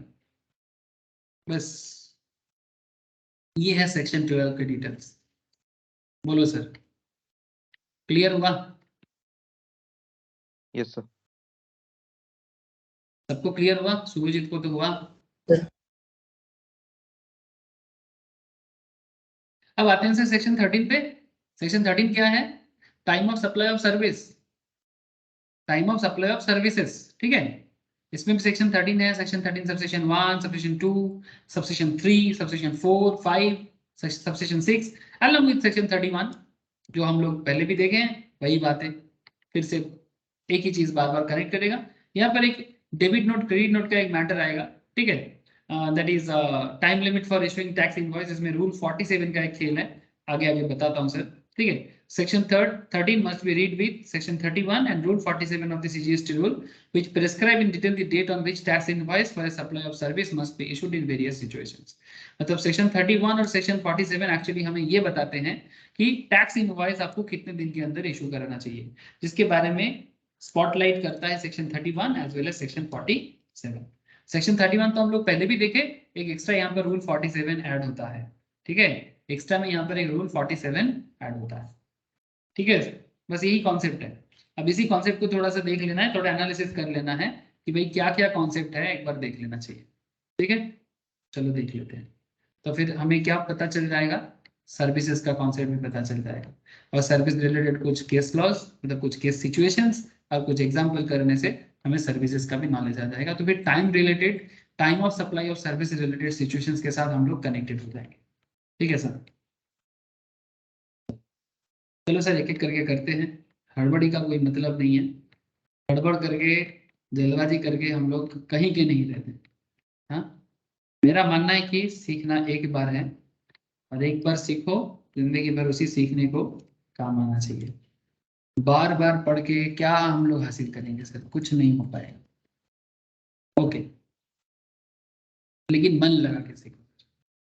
अच्छा, section 13 time of supply of service, इसमें सबसेक्शन 1 सबसेक्शन 2। अच्छा, एनालिसिस पे एक बार बात करते हैं सर, रीड करेंगे अभी और कोई फायदा नहीं है, आपको कॉन्सेप्ट तो पता चल ही गया। मैं डायरेक्टली एनालिसिस पे आ जाता हूँ, मैं एकदम सेक्शन 13 का एनालिसिस करते हुए आगे बढ़ता हूँ, फिर जरूरत पड़ने से मैं प्रोविजंस वापस रीड कर लूंगा। चार्ट में एक्चुअली और कुछ नहीं, प्रोविजंस को लिखा रहता है, आप प्रोविजंस को रीड करके फिर एनालिसिस में जरूर आ सकते हो, ठीक है, लेकिन मैं डायरेक्टली एनालिसिस पे जा रहा हूँ। Section 13 provides for the determination of time of supply in the following situations. इसमें भी वही बात, supply of service under forward charge, supply of service taxable under reverse charge, supply of voucher that can be used to pay for service and residual cases, addition to value of supply of services by way of interest और late fee और penalty for delayed payment. वही बात जो हम लोग goods में देखे, वही सब चीजें यहाँ पर भी आ रहा है, बट रूल थोड़ा बहुत आपको सिचुएशन टू सिचुएशन चेंजेस नजर आएगा, बिकॉज सर्विसेज का थोड़ा सा रूल अलग होता है। अच्छा, और एक चीज भी आपको ध्यान में रखना चाहिए, time of supply of service under forward charge section 13 subsection 2, इसको रीड करना चाहिए 31 के साथ and rule 47 of CGST rule के साथ। अब ये क्या कहता है, चलो देख लेते हैं थोड़ा। For supply of service on which the supplier is liable to pay tax. Okay, supplier liable to pay tax कब होता है सर? Supplier liable to pay tax कब होता है, बोलो? फॉरवर्ड चार्जेस में। थैंक यू सर, ठीक है। The time of supply will be the earlier of the dates arrived at by method A and B as follows. ठीक है, अब A and B क्या बोलता है? Date of invoice और date of receipt of payment, date of invoice और date of receipt of payment। मैं थोड़ा provisions पढ़ रहा हूँ। Date of invoice और date of receipt of payment, whichever is earlier. To the extent the invoice or payment covers the supply of service, if the invoice is issued within the time prescribed under section 31, अगर invoice as per section 31 issue हुआ है तो, और point भी कहता है provisions of service और date of receipt of payment, ध्यान से देखना दोनों पॉइंट में फर्क है। Date of provisions of service और date of receipt of payment whichever is earlier if the invoice is not issued within the time prescribed under section 31। एक invoice issued as per section 31 है और एक invoice not issued as per section 31। जब invoice issued as per section 31 है तो क्या कहता है, डेट ऑफ इनवॉइस और date of receipt of payment whichever is earlier, ठीक है। If invoice is issued within the time prescribed under section 31 और date of provision of service और date of receipt of payment whichever is earlier if the invoice is not issued within the time prescribed under section 31। if the above two methods A and B are not applicable, the time of supply will be the date on which the receipt of service shows receipt of the service in his books of account। मतलब recipient जिस दिन अपने books of account में service receipt के बारे में बोलता है उसी डेट को लिया जाएगा, अगर ए और बी का पता नहीं चलता है। अगर ए और बी का कोई पता नहीं ए और बी क्या है, तो फिर जिस दिन रिसिपेंट ऑफ सर्विस अपने बुक्स ऑफ अकाउंट्स में सर्विस रिसिप्ट के बारे में रिकॉर्ड करेगा, उस डेट को हम लोग time of supply of service मान लेंगे। और क्या कर सकते हैं, मतलब जहां जहां सरकार ने देखा भाई, इनकम मतलब इनडायरेक्ट टैक्स डिपार्टमेंट ने, कि जहां जहां हमें एक्चुअल में प्रूफ मिलेगा हम उसी को मानेंगे, और क्या कर सकते हैं। Now question is that sir, meaning of date of receipt of payment. Date of receipt of payment in the above situations refers to the date on which the payment is recorded in the books of account of the entity। Entity मतलब meaning organizations, ठीक है, entity means organizations, supplier of service that receives the payment or the date on which the payment is credited to the entity's bank account whichever is earlier। या तो आप जिस दिन record कर रहे हो या फिर जिस दिन आपके बैंक अकाउंट में मतलब एंट्री हो रही है, जिसमें से जो अर्लियर होगा उसी को date of receipt of payment बोलेंगे। किसके? सप्लायर के। Significance of to the extent the invoice और payment covered the supplier of service, to the extent मतलब वही extra amount. Suppose a part of the consideration is paid in advance or invoice is issued for part payment, the time of supply will not cover the full supply. The supply shall be deemed to have been made to the extent it is covered by the invoice or the part payment. The provisions related to time of supply or service in case of forward charge can be depicted by way of, चलो एक diagram है, diagram से भी आपको मैं दिखा देता हूँ, डायग्राम से भी मैं आपको दिखा देता हूँ, फिर ये प्रोविजंस जो है ये आपको अभी समझ में आ जाएगा। Time limit for issuance of invoice for supply of service under section 31, ठीक है, ये भी चलो आपको दिखाता हूँ। टाइम लिमिट भी है सेक्शन 47 के हिसाब से, सेक्शन 30 सब सेक्शन 1(2) के हिसाब से नॉर्मली 30 दिन का होता है। चलो देख लो। तो as per section 31 subsection 2, read with rule 47 of CGST rule, the tax invoice needs to be issued either before the provisions of service, या तो सर्विस का प्रोविजन से पहले, और with in 30 days in case of insurance companies. अच्छा, normally 30 days है, लेकिन अगर आप इंश्योरेंस कंपनी चलाते हो, ठीक है, अगर आप बैंकिंग कंपनीज हो, अगर आप फाइनेंशियल इंस्टीट्यूशंस हो, इंक्लूडिंग एनबीएफसी। एनबीएफसी कौन है sir? Non banking financial companies, जो बैंक नहीं है बट बैंक की तरह फंक्शंस काफी सारा चीजें करते हैं, बट आरबीआई उसको बैंक नहीं बोलता, जो बेसिकली लोगों को लोन प्रोवाइड का काम करते हैं और थोड़ा बहुत एफडी स्कीम में पैसा जमा रखते हैं, ठीक है। ऐसे एफडी के ऊपर अलग से लॉ होता है जो नॉर्मली इकोनॉमिक लॉ में पढ़ा जाता है, सीएसईएमए के केस में फाइनल में पढ़ोगे, और सीएस वाले लोग एग्जीक्यूटिव लेवल में ही एनबीएफसी लॉ पढ़ लेता है, ठीक है सर। सो डोंट वरी, आगे आगे सब मिलने, सब पढ़ने का मौका मिलेगा सर।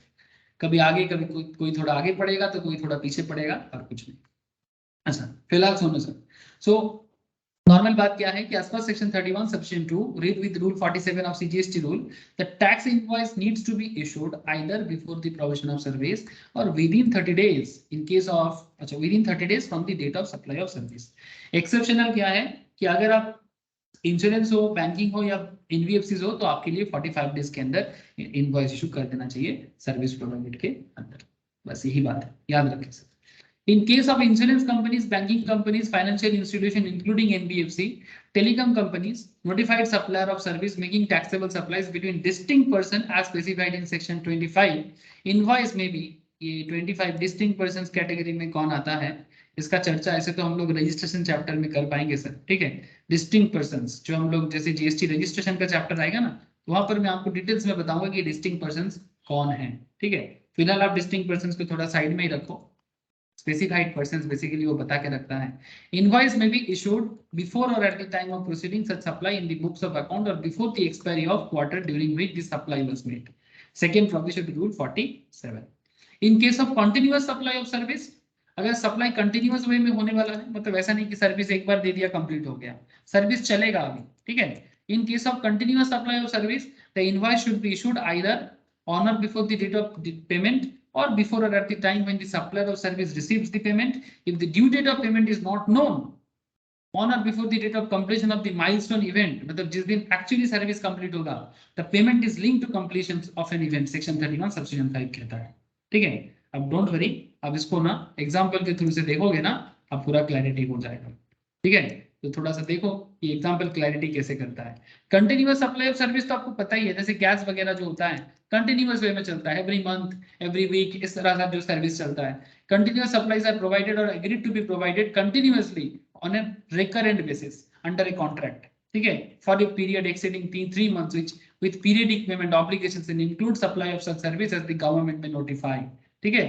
गवर्नमेंट नोटिफाई भी करता है सेक्शन 2 सेक्शन 33 के हिसाब से।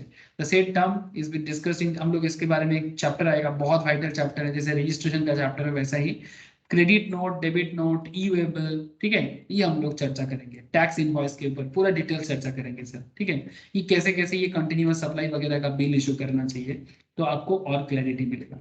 अब एक साथ सारा टॉपिक को डिस्कस करना थोड़ा मुश्किल हो जाता है, तब हम लोग कहीं के नहीं रहेंगे, लेकिन जहां जहां जितना जरूरी है आपको अभी बताया जा रहा है, बिकॉज कहीं ना कहीं हर एक टॉपिक क्या है ना, कनेक्टेड होता है। तो फिलहाल आपको मैं कुछ एग्जांपल्स बताता हूं, तो आपको सप्लाई ऑफ सर्विस का आइडिया क्लियर हो जाएगा, ठीक है। तो ध्यान से देखो सर, ये मोहित खन्ना क्या कर रहा है, मोहित खन्ना क्या कर रहा है सुनो, तो आपको सप्लाई ऑफ सर्विस का आइडिया क्लियर हो जाएगा। जरा देखिए, प्रोविजंस भी समझ में आ जाएगा सर, डोंट वरी। ये सब केस सिनारियोज है, और ये केस सिनारियोज बहुत हेल्प करता है सर। मैं आप लोगों को एक केस सिनारियोज एंड एमसीक्यूज का एक नोट शेयर करूंगा, ठीक है। आप लोग मुझे जरूर याद दिलाएगा अगर मैं बाई चांस भूलता हूं तो। वहां पर ना आपको अलग अलग एमसीक्यूज एंड केस सिनारियोज मिलेगा टैक्स के रिगार्डिंग, ठीक है। तो आप जरूर उसको सॉल्व करें, ठीक है, सॉल्व करें, अपना मतलब डेवलपमेंट भी करें, ठीक है। केस सिनारियोज के एक बुकलेट आपको मैं शेयर करूंगा sir. Mohit Khanna and sons is a firm of management consultants. ठीक है, क्या करता है ये लोग? मैनेजमेंट कंसल्टेंट फर्म है। ठीक है, the firm enters into a contract with Spark Private Limited. Sir management consultancy firm है तो ऑब्वियसली गुड्स तो सप्लाई नहीं करेगा, सर्विस ही सप्लाई करेगा, नो डाउट। ऑन 1 सितंबर फॉर प्रोवाइडिंग कंसल्टेंसी सर्विस। ठीक है, provisions of service gets completed on 15 सितंबर। कब कंप्लीट होगा? कॉन्ट्रैक्ट हो रहा है 1 सितंबर को, सर्विस कंप्लीट होगा 15 सितंबर को। Invoice for the service is issued on 20 सितंबर को। इनवॉइस इशू कर रहा है 20 तारीख को, सितंबर के 20 को। पेमेंट रिसीव कर रहा है 10 अक्टूबर को। ठीक है, since invoice is issued within 30 days from the date of supply of service. देखो तो date of supply of service क्या था?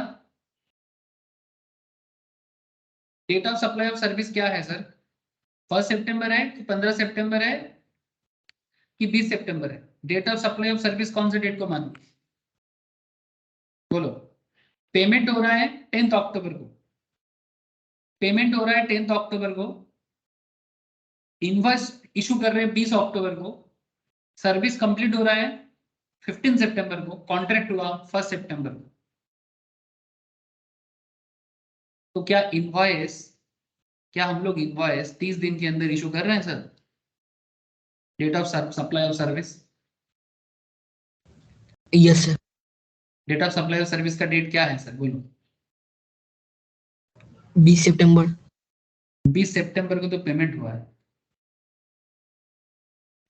सर 15 सितंबर। 15 सितंबर को सर्विस दिया गया है सर, कंप्लीट हुआ है ना? हाँ, 1 सितंबर को कॉन्ट्रैक्ट हुआ था तो 15 सितंबर को हुआ है। अब पेमेंट कब मिला है? 10 अक्टूबर को। तो 10 अक्टूबर क्या 30 दिन के अंदर आता है? 15 सितंबर से 10 अक्टूबर, यस सर। है ना? ये 30 डेज के अंदर हो रहा है। सिंस इनवॉइस इज इशूड, अच्छा इनवॉइस कब इशू हुआ है? 20 तारीख को, मतलब सर्विस देने के 5 दिन के अंदर ही तो कर दिया। तो क्योंकि इनवॉइस इशू हो गया, इनवॉइस इशू हो गया, हमारे लिए इनवॉइस इशू डेट इंपॉर्टेंट है सर। पेमेंट रिसीव से भी ज्यादा इंपॉर्टेंट है इनवॉइस डेट, सेक्शन 31 के हिसाब से। Since invoice is issued within 30 days from the date of supply of service, so time of supply is the date of issue of invoice. तो time of supply क्या मानेंगे? Invoice date को मानेंगे, that is 20th सितंबर, being the earlier than the receipt of payment। और ये payment receive से पहले है। ठीक है, तो यही तो प्रोविजंस है time of supply of service का। याद है सर या फिर से याद दिलाया आपको? Time of supply of service का क्या प्रोविजंस था? Supply of service under addition to the value, ये देखो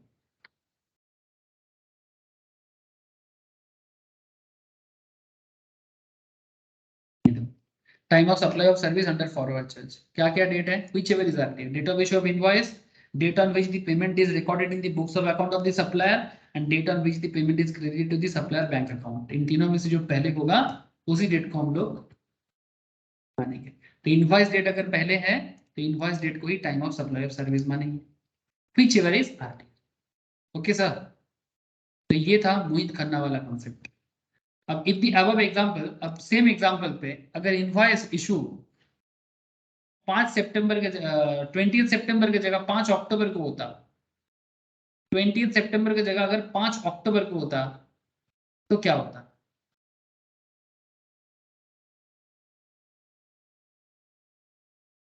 ध्यान से देखो सर, 1 सितंबर को आपने कंसल्टेंसी सर्विस का कॉन्ट्रैक्ट किया, 15 सितंबर को आपने प्रोविजंस ऑफ सर्विस कंप्लीट किया, इनवॉइस आपने इशू किया था 20 सितंबर को, पेमेंट आपने रिसीव किया था 10 अक्टूबर को। आपको कह रहा, मतलब यहाँ पर क्वेश्चंस में बोल रहा है कि अगर आपने इनवॉइस 5 अक्टूबर को इनवॉइस को इशू करते 20 सितंबर की जगह तो क्या होता? अब इसमें ये देखना पड़ता क्या ये the time of supply will be the date of provisions of service. Date of provisions of service क्या है? 15 सितंबर, जो 20 सितंबर से पहले है ना? being the earlier than the receipt of payment also। so 5 अक्टूबर तो बाद में, इनवॉइस इशू तो बाद में हुआ है, लेकिन आपका सर्विस खत्म तो 15 को ही हो जा रहा है। हेलो, 15 सितंबर पहले है कि 5 अक्टूबर पहले है? बोलो। 15 सितंबर। तो अगर इनवॉइस इशू का डेट बाद में आ रहा है, ठीक है, इनवॉइस इशू का डेट अगर बाद में आ रहा है तो ऐसे केसेस में अर्लियर क्या है? अर्लियर प्रोविजंस ऑफ सर्विस है, तो प्रोविजन ऑफ सर्विस को लेंगे। This would be so as the invoice is not issued within the 30 days from the date of supply of service. और ऐसा इसलिए हो रहा है क्योंकि इनवॉइस आप 30 days के अंदर नहीं कर रहे, सर्विस के 30 days के अंदर नहीं हो रहा है। सर्विस आपका, तो हम लोग यहाँ पर 1 सितंबर हम लोगों का कॉन्ट्रैक्ट है, कंसल्टेंसी सर्विस प्रोवाइड कर रहे हैं 1 सितंबर। 15 सितंबर मेरा सर्विस कंप्लीट हो रहा है। और अगर 5 तारीख को मेरा, ध्यान से देखिए सर एक बार, अगर 5 तारीख को मेरा डेट का कॉन्सेप्ट है ना, थोड़ा कंफ्यूज करता है, बट इतना भी कंफ्यूजिंग नहीं है। मतलब कई बार लगातार पढ़ते पढ़ते आपको ऐसा हो सकता है कि भाई डेट इधर उधर हो गया, लेकिन आप एक बार देख लो। आपका 1 सितंबर आपने कॉन्ट्रैक्ट दिया था, 15 तारीख को आपका कॉन्ट्रैक्ट कंप्लीट होने वाला है, और 20 तारीख को आपने स्टार्टिंग वाला केस में इनवॉइस इशू कर दिया था, और पेमेंट आपने रिसीव कर दिया था 10 अक्टूबर। अब यहाँ पर अच्छा डेट को हम लोग 1 सितंबर से लेंगे, 1 सितंबर से 20 सितंबर, हाँ 1 सितंबर को ही लेना चाहिए। सर्विस देने का कॉन्सेप्ट जब से चालू हुआ है, तो 1 सितंबर से 20 सितंबर विद इन 30 days है सर, याद रखिए बात को। हाँ मतलब जिस दिन आपका सर्विस स्टार्ट हुआ है, बेसिकली कंप्लीट होगा 15 सितंबर को, लेकिन सर्विस स्टार्ट तो हो चुका है 1 सितंबर में। तो 1 सितंबर से 20 सितंबर कितना दिन होता है? 20 दिन होता है।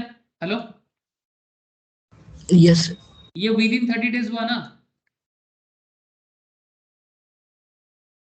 लेकिन दूसरे कंडीशंस में देखें आप, सेकंड केस में आपने इनवॉइस इशू किया 5 अक्टूबर को, तो 1 सितंबर से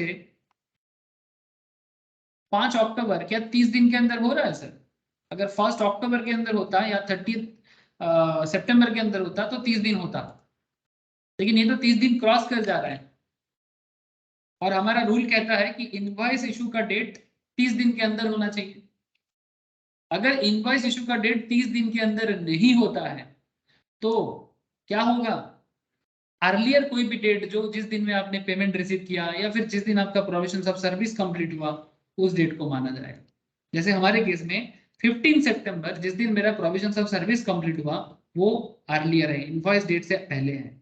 तो इनवॉइस डेट 5 अक्टूबर को हुआ है, लेकिन प्रोविजन ऑफ सर्विस 15 सितंबर को हुआ है, तो 15 सितंबर को ही time of supply of service मानेंगे, 5 अक्टूबर को नहीं। लेकिन पहले वाले सिनारियो में 20 सितंबर, क्योंकि ये इनवॉइस डेट के अंदर हुआ था, भले ही 15 सितंबर अर्लियर है, पर इनवॉइस डेट को ही मानेंगे क्योंकि वो 30 डेज के अंदर हुआ था। सर डिफरेंस को देखें आप जरा, 20 सितंबर और 15 सितंबर में से अर्लियर कौन है? 15 ही है, लेकिन क्योंकि इनवॉइस 30 दिन के अंदर इशू हुआ है, तो हम लोग 20 सितंबर को ही टाइम ऑफ सप्लाई मानेंगे। लेकिन अगर मेरा ये date of issue of invoice अगर 30 दिन क्रॉस करके चला जाता है, तो मैं अर्लियर कोई डेट जिस दिन मेरा सर्विस कंप्लीट हो रहा है उसको हम लोग ले लेंगे। समझ में आ रहा है सर? अब इसको समझने के लिए मैं आपको फिर से एक बार समझने बताता हूं sir. Time of supply of service under forward charge, देखो सर फर्क समझ में आ रहा है ना? ये फर्क करता है। अब आपके मन में क्या क्या क्वेश्चन आना चाहिए जब भी आप supply of service under forward charge find out करोगे, तो आपके सामने क्या क्या सिचुएशंस आएगा? सबसे पहले सवाल ये है कि क्या invoice issued within the time specified under section 31 और सेक्शन 47, मतलब रूल 47, मतलब नॉर्मली 30 डेज, और अगर बैंकिंग इंश्योरेंस वगैरह है तो 45 डेज। क्या invoice with in time frame में इशू हुआ है? अगर आंसर नो है तो इधर आना है, अगर आंसर यस है तो इधर जाना है। तो पहले हम मान के लेता हूं कि हाँ, जैसे कि हम लोग दो कंडीशंस पढ़े।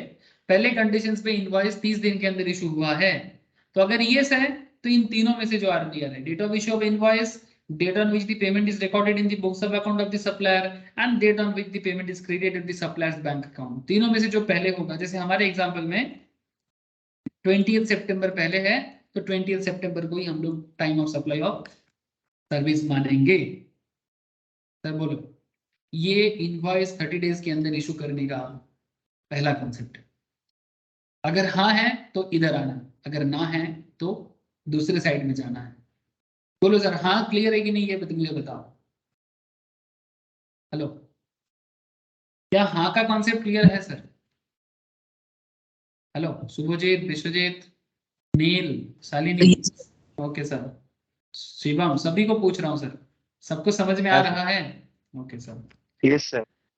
अब मैं थोड़ा सा नो की तरफ बढ़ रहा हूँ सर। हाँ मौसमी, आई होप समझ में आ रहा है sir.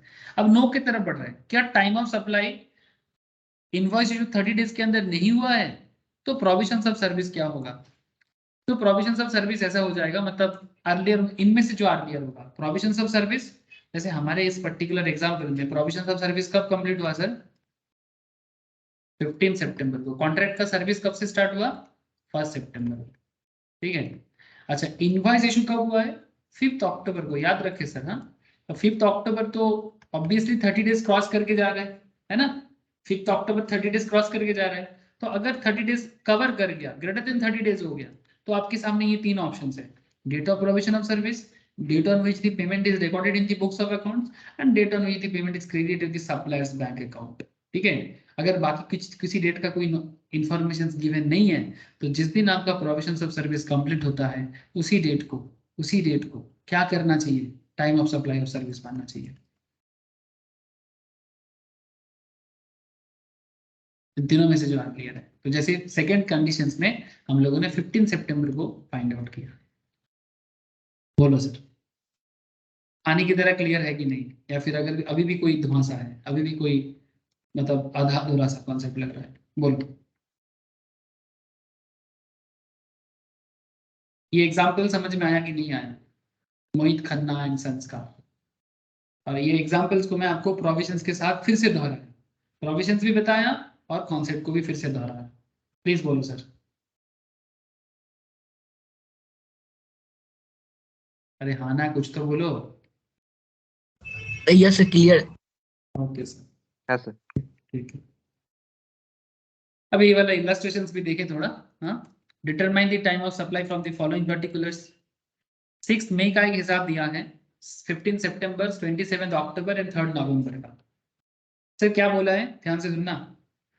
Booking of convention hall, एक कन्वेंशन हॉल बुक कर रहे हो आप, कितने का एग्री है? 15,000 का। एडवांस 3,000 रिसीव हुआ है। ध्यान से सुनना, आप सप्लाई दे रहे हो, क्या सप्लाई दे रहे हो? हॉल कोई बुक कर रहा है, बदले में आप 15,000 का एग्रीमेंट किए हो कि भाई 15,000 का बुकिंग है, एडवांस मैंने 3,000 रिसीव किया। ठीक है, आप कौन हो? Hall supplier. ठीक है। 15 सितंबर function held in convention hall, convention hall में फंक्शंस कब हो रहा है? 15 सितंबर। ठीक है। 27 अक्टूबर में क्या हो रहा है? इनवॉइस इशू हो रहा है। ध्यान से सुनना, इनवॉइस इशू हो रहा है 15,000 का, जिसमें इंडिकेटिंग ये किया जा रहा है 12,000 पेएबल, क्योंकि 15,000 में से आउट ऑफ 15,000 3,000 आप ऑलरेडी क्या कर चुके हो? रिसीव कर चुके हो ना, तो 12,000 ही पेएबल रहेगा। 3 नवंबर को बैलेंस पेमेंट 12,000 आपको रिसीव। अब इतना सारा सिचुएशंस हो गया सर, जो एक नॉर्मल बिजनेस सिचुएशंस में देखने को मिलता है, और सर्विस बिजनेस में भी ऐसा देखने का चांसेस बहुत है। तो क्वेश्चन इज दैट अब जीएसटी डिपार्टमेंट मतलब indirect tax department time of supply of service किसको मानेगा? 6 मई, 15 सितंबर, 27 अक्टूबर, 3 नवंबर, या कोई दूसरा डेट? अब इसमें आपको वापस रूल को यूज करना है, तो पहले प्रोविजंस को लिखते हैं, फिर समझते हैं कि क्या जवाब होना चाहिए। तो पहले प्रोविजंस देखो, क्वेश्चन को लिखने का तरीका भी जान लो सर। जब भी ऐसा क्वेश्चन दे दे, पहले प्रोविजंस को नोट डाउन करो। As per section 31 subsection 2, read with rule 47 of CGST rules, the tax invoice is to be issued within 30 days of the supply of service. In the given case, the invoice is not issued within the prescribed time limit. आपने service दिया 15 सितंबर को, आपने service दिया 15 सितंबर को, और invoice आपने इशू किया 27 अक्टूबर को, जो 30 डेज क्रॉस करके जा रहा है सर, है ना? तो the invoice not issued within the prescribed time limit. So as per section 13 subsection 2 clause B, in a case where the invoice is not issued within the prescribed time, the time of supply of service is the date of provision of service or receipt of payment, whichever is earlier. अब आपके लिए date क्या होगा? जिस दिन आप provision complete कर रहे हो, ठीक है, जिस दिन आप प्रोविजंस कंप्लीट कर रहे हो या फिर पेमेंट रिसीव कर रहे हो, उनमें से जो अर्लियर होगा। Therefore the time of supply of service to the extent of 3,000 जो आपने एडवांस में दिया था, लिया था, that is 6th May as the date of payment of 3,000 is earlier than the date of provision of service. The time of supply of service to the extent of the balance 12,000 is 15 September, which is the date of provision of service. So point to be noted, sir. The time of supply of service to the extent of 3,000 is 6th May because 1000 से ज्यादा है. अगर 1000 के अंदर होता तो आप include करके मेन डेट के साथ काउंट कर लेंगे हम लोग, लेकिन क्योंकि ये अमाउंट मोर देन 1000 है, ठीक है. The time of value of service to the extent of 3,000 is 6th May as the date of payment of 3,000 is earlier than the date of provision of service. So date of provision of service से ये पहले हुआ है, तो 6th में भी हमारा एक टाइम ऑफ सप्लाई होगा एडवांस के लिए. And the time of supply of service to the extent of the balance 12,000 is 15 September. और आपको पता ही है सर्विस में एडवांस का रिलीफ नहीं मिलता, सर्विस बिजनेस में एडवांस पेमेंट में रिलीफ नहीं मिलता, वो गुड्स में मिलता है, याद रखे सर, ठीक है. सो 12,000 के लिए आपका डेट बनेगा 15 सितंबर और 3,000 के लिए आपका सर्विस का टाइम ऑफ सप्लाई का डेट बनेगा 6th of May. बोलो सर, क्लियर है? Hello, yes sir. ठीक है, ये है सर, ये supply of service related different kind of concept है, ठीक है. और भी एग्जांपल्स हैं, हम लोग और भी एग्जांपल्स देख सकते हैं. एग्जांपल्स का तो लाइन लग जाएगा. Investigation shows that ABC and company carried out service of cleaning and repairs of tanks in an apartment complex. ठीक है, क्या काम करता है? अपार्टमेंट कॉम्प्लेक्स में टैंक की क्लीनिंग करते हैं. बड़ा ही फेमस काम है सर, बहुत जरूरी काम है आजकल. अपार्टमेंट वाले का बहुत दिक्कत होता है, ठीक है. फॉर वीक थे apartment owners specially in cities, ठीक है, सिटी में बहुत दिक्कतें हैं सब इस सब चीजों में. So cleaning and repairs of tanks in an apartment complex for which the apartment owner association showed a payment in cash on 4th April to them against work of these descriptions. The dates of the work are not clear from the records of ABC and company. अब ABC and company के record में पता नहीं लग रहा है कि भाई कौन सा डेट में हुआ है. ABC and company have not issued invoice or entered the payment in their books of account. ना तो ABC and company invoice issue किया है और ना ही बुक्स ऑफ अकाउंट में एक एंट्री किया है, ओके. लेकिन अपार्टमेंट ओनर एसोसिएशन पेमेंट किया है कैश में 4th अप्रैल को, ठीक है. ये इंफॉर्मेशन हमारे पास है. तब time of supply of service क्या माना जाएगा? हाँ sir,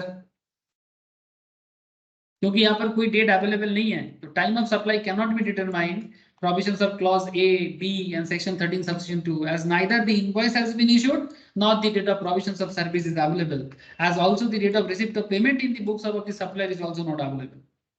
So therefore the time of supply will be determined by clause C of subsection 13 subsection 2, that is the date on which the recipient of service shows receipt of service in his books of account. जिसने service receive किया वो अपने books of account में जिस दिन service recipient receive दिखाया, मतलब cash payment किया, that is the time of supply will be 4th April, the date on which the apartment owner association record the receipt of service in his books of accounts. क्योंकि supplier की तरफ से तो कोई date mention नहीं किया था, तो फिर रिसिपेंट ने जो डेट मेंशन किया है उसी डेट को ले लेंगे. इसलिए यहाँ पर बोला है सर, ये देखो, ये सप्लाई ऑफ सर्विस में फॉरवर्ड चार्ज में क्लियरली बोला है कि अगर ऊपर का कोई भी सिचुएशन समझ में नहीं आता है, if the time of supply cannot be determined by both the above methods, then date of receipt of service in the books of account of the recipient will be taken.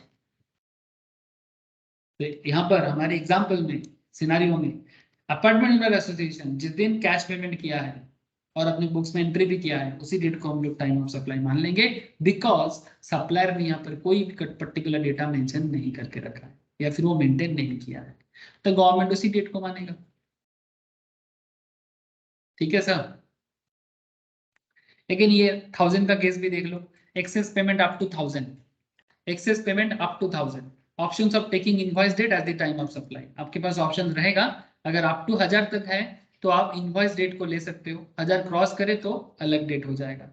In terms of the provision to subsection 2 of the section 13, ठीक है, for a payment of up to 1000 received in excess of the invoice value, the supplier can choose to take the date of invoice issued with respect to such excess amount as the time of supply of service in relation to this excess value. The provisions of facility is the supplier to defer payment of tax on small amounts typically received by him in excess of the invoice amount. Example देखो, ये 1000 का खेल का clear हो जाएगा. A telephone company, एक telephone company receives 5000 against an invoice of 4800. अब invoice 4800 का था, टेलीफोन कंपनी रिसीव किया 5000. एक्सेस कितना है? 200. The excess amount of 200 can be adjusted against next invoice. Okay, the company has the option to take date of next invoice as the time of supply of service in relation to the amount of 200 received in excess against earlier invoice. मतलब next आपने 200 अभी receive कर लिया ना, जो आप next bill के साथ एडजस्ट कर सकते हो. नॉर्मली जो कंटिन्यूअस सर्विस होता है सर, कंटिन्यूअस मतलब हर मंथ आपको सर्विस देना है और एवरी मंथ आप कुछ ना कुछ रिसीव करते रहते हो. तो 5000 के नॉर्मली 4800 रिसीव करना मतलब 5000 कर लिए. अब 200 आप क्या कैसे एडजस्ट करोगे? नेक्स्ट इनवॉइस के साथ. तो नेक्स्ट जो इनवॉइस आप इशू करोगे उसके साथ आप अर्लियर इनवॉइस का 200 पे एडजस्ट करके उस पर्टिकुलर डेट को आप टाइम ऑफ सप्लाई के हिसाब से कनेक्ट कर लेना कि ये 200 नेक्स्ट बिल में एडजस्ट हो जाएगा. ठीक है, ये अप टू 1000 तक एडजस्ट हो जाता है सर. अगर उसके ऊपर का अमाउंट है तो आप रिफंड रिटर्न कर दो सर, रिटर्न कर दो. अगर उससे ऊपर आ गया तो रिटर्न कर दो. Sir time of supply of service under reverse charge section 13 subsection 3. Hello sir, समझ में आ रहा है आप लोगों को? बोलो सर, क्लियर हो रहा है कि नहीं हो रहा है? Yes sir. हाँ सर. थोड़ा सा पेशेंस में बार बार आपको बोल रहा हूँ, पेशेंस बहुत जरूरी है क्योंकि डेट और टाइम को लेके खेल खेला जा रहा है. तो बहुत पेशेंस के साथ पढ़ोगे तो बिल्कुल कोई चीज नहीं है, कोई रॉकेट साइंस नहीं है. लेकिन वही तो बात है, रॉकेट साइंस होता तो फिर भी अच्छा लगता. जीएसटी है, हाँ कभी कभी आप लोग थोड़ा सा खो जाते हो, इतने सारे डेट में अपने आप को कहाँ रखे समझ में नहीं आता. कोई बात नहीं सर, पढ़ते पढ़ते प्रैक्टिस करते करते सारा चीज आदत हो जाता है. तो time of supply of service under reverse charge के बारे में क्या कहता है, ध्यान से थोड़ा देख लो. सर क्या कहता है? Date on which the payment is recorded in the books of account of the recipient of service. ठीक है, date on which the payment is debited from the bank account of the recipient of service and 61st day of the issue of invoice by the supplier. तीनों में से जो earlier है इस date को reverse charge basis में माना जाएगा. If it is not possible to determine the time of supply through above parameters, अगर ऊपर का कोई भी हिसाब हमें नहीं मिलता है तो क्या करें? तो क्या करें? The date of entry in the service in the books of account of the recipient. तो जिस दिन रिसिपेंट अपने बुक्स में एंट्री करेगा उस डेट को ले लेंगे. ठीक है सर, जिस डेट में रिसिपेंट अपने बुक्स में एंट्री करेगा उस डेट को ले लेंगे, अगर ऊपर का कोई भी डेट हमें नहीं मिलता है तो. ठीक है. अच्छा, यहाँ पर और भी दो बातें करते हैं सर. एक है एसोसिएटेड एंटरप्राइज. ठीक है, एसोसिएटेड एंटरप्राइज का क्या कॉन्सेप्ट है आपको मुझे थोड़ा समझाना पड़ेगा. एसोसिएटेड एंटरप्राइज मतलब नॉर्मली उस तरह का एंटरप्राइज का बात कर रहा है जो नॉर्मली हमारे देश के बाहर उसका कोई ब्रांच है और इंडिया में उसका कंपनी कोई सर्विस रिसीव कर रहा है. ठीक है, import of service between associated enterprise. In case of service received from an associated enterprise located outside India, the time of supply will be the date of payment of service or the date of entry of the service in the books of account of the recipient, whichever is earlier. The provisions relating to time of supply of service in case of reverse charge can be depicted by way of diagram given in the next. चलो, अब वही diagram ही मैं आपको बता रहा था.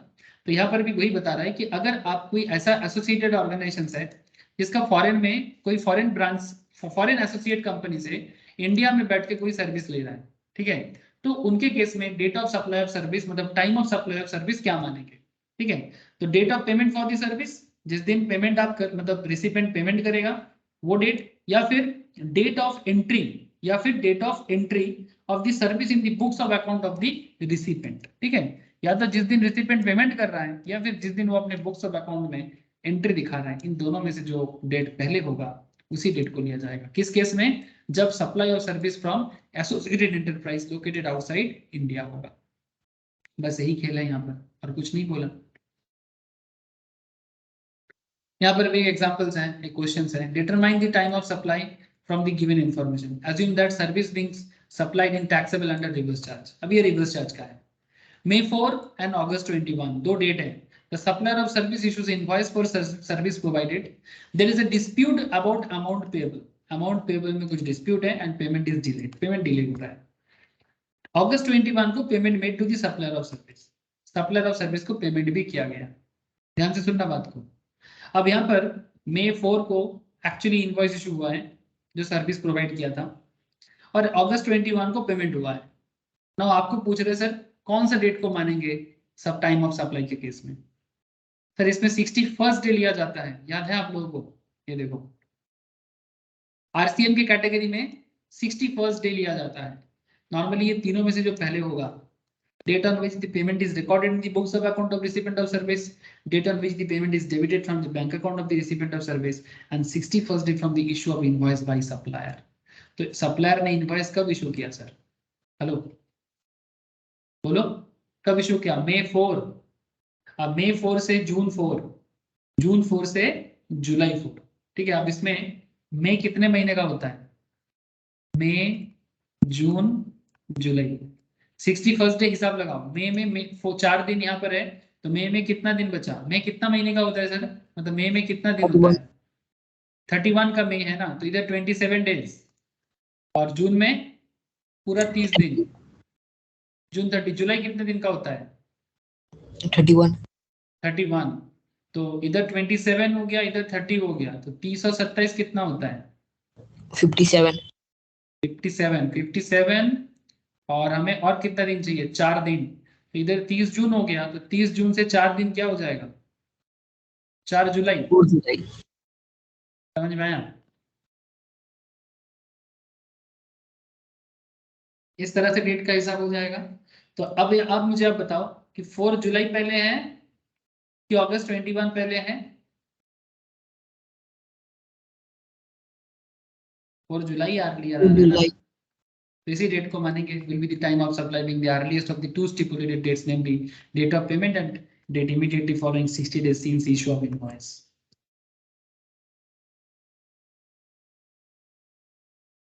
बस यही खेल है, यहाँ से ऐसा ही सवाल होता है सर। मैं आपको काफी सारा क्वेश्चंस कराया, कुछ इलस्ट्रेशंस आप लोग खुद भी ट्राई करना सर, ठीक है? जो मैंने नहीं करा रहा हूँ अभी, आप लोग खुद से जरूर ट्राई करें।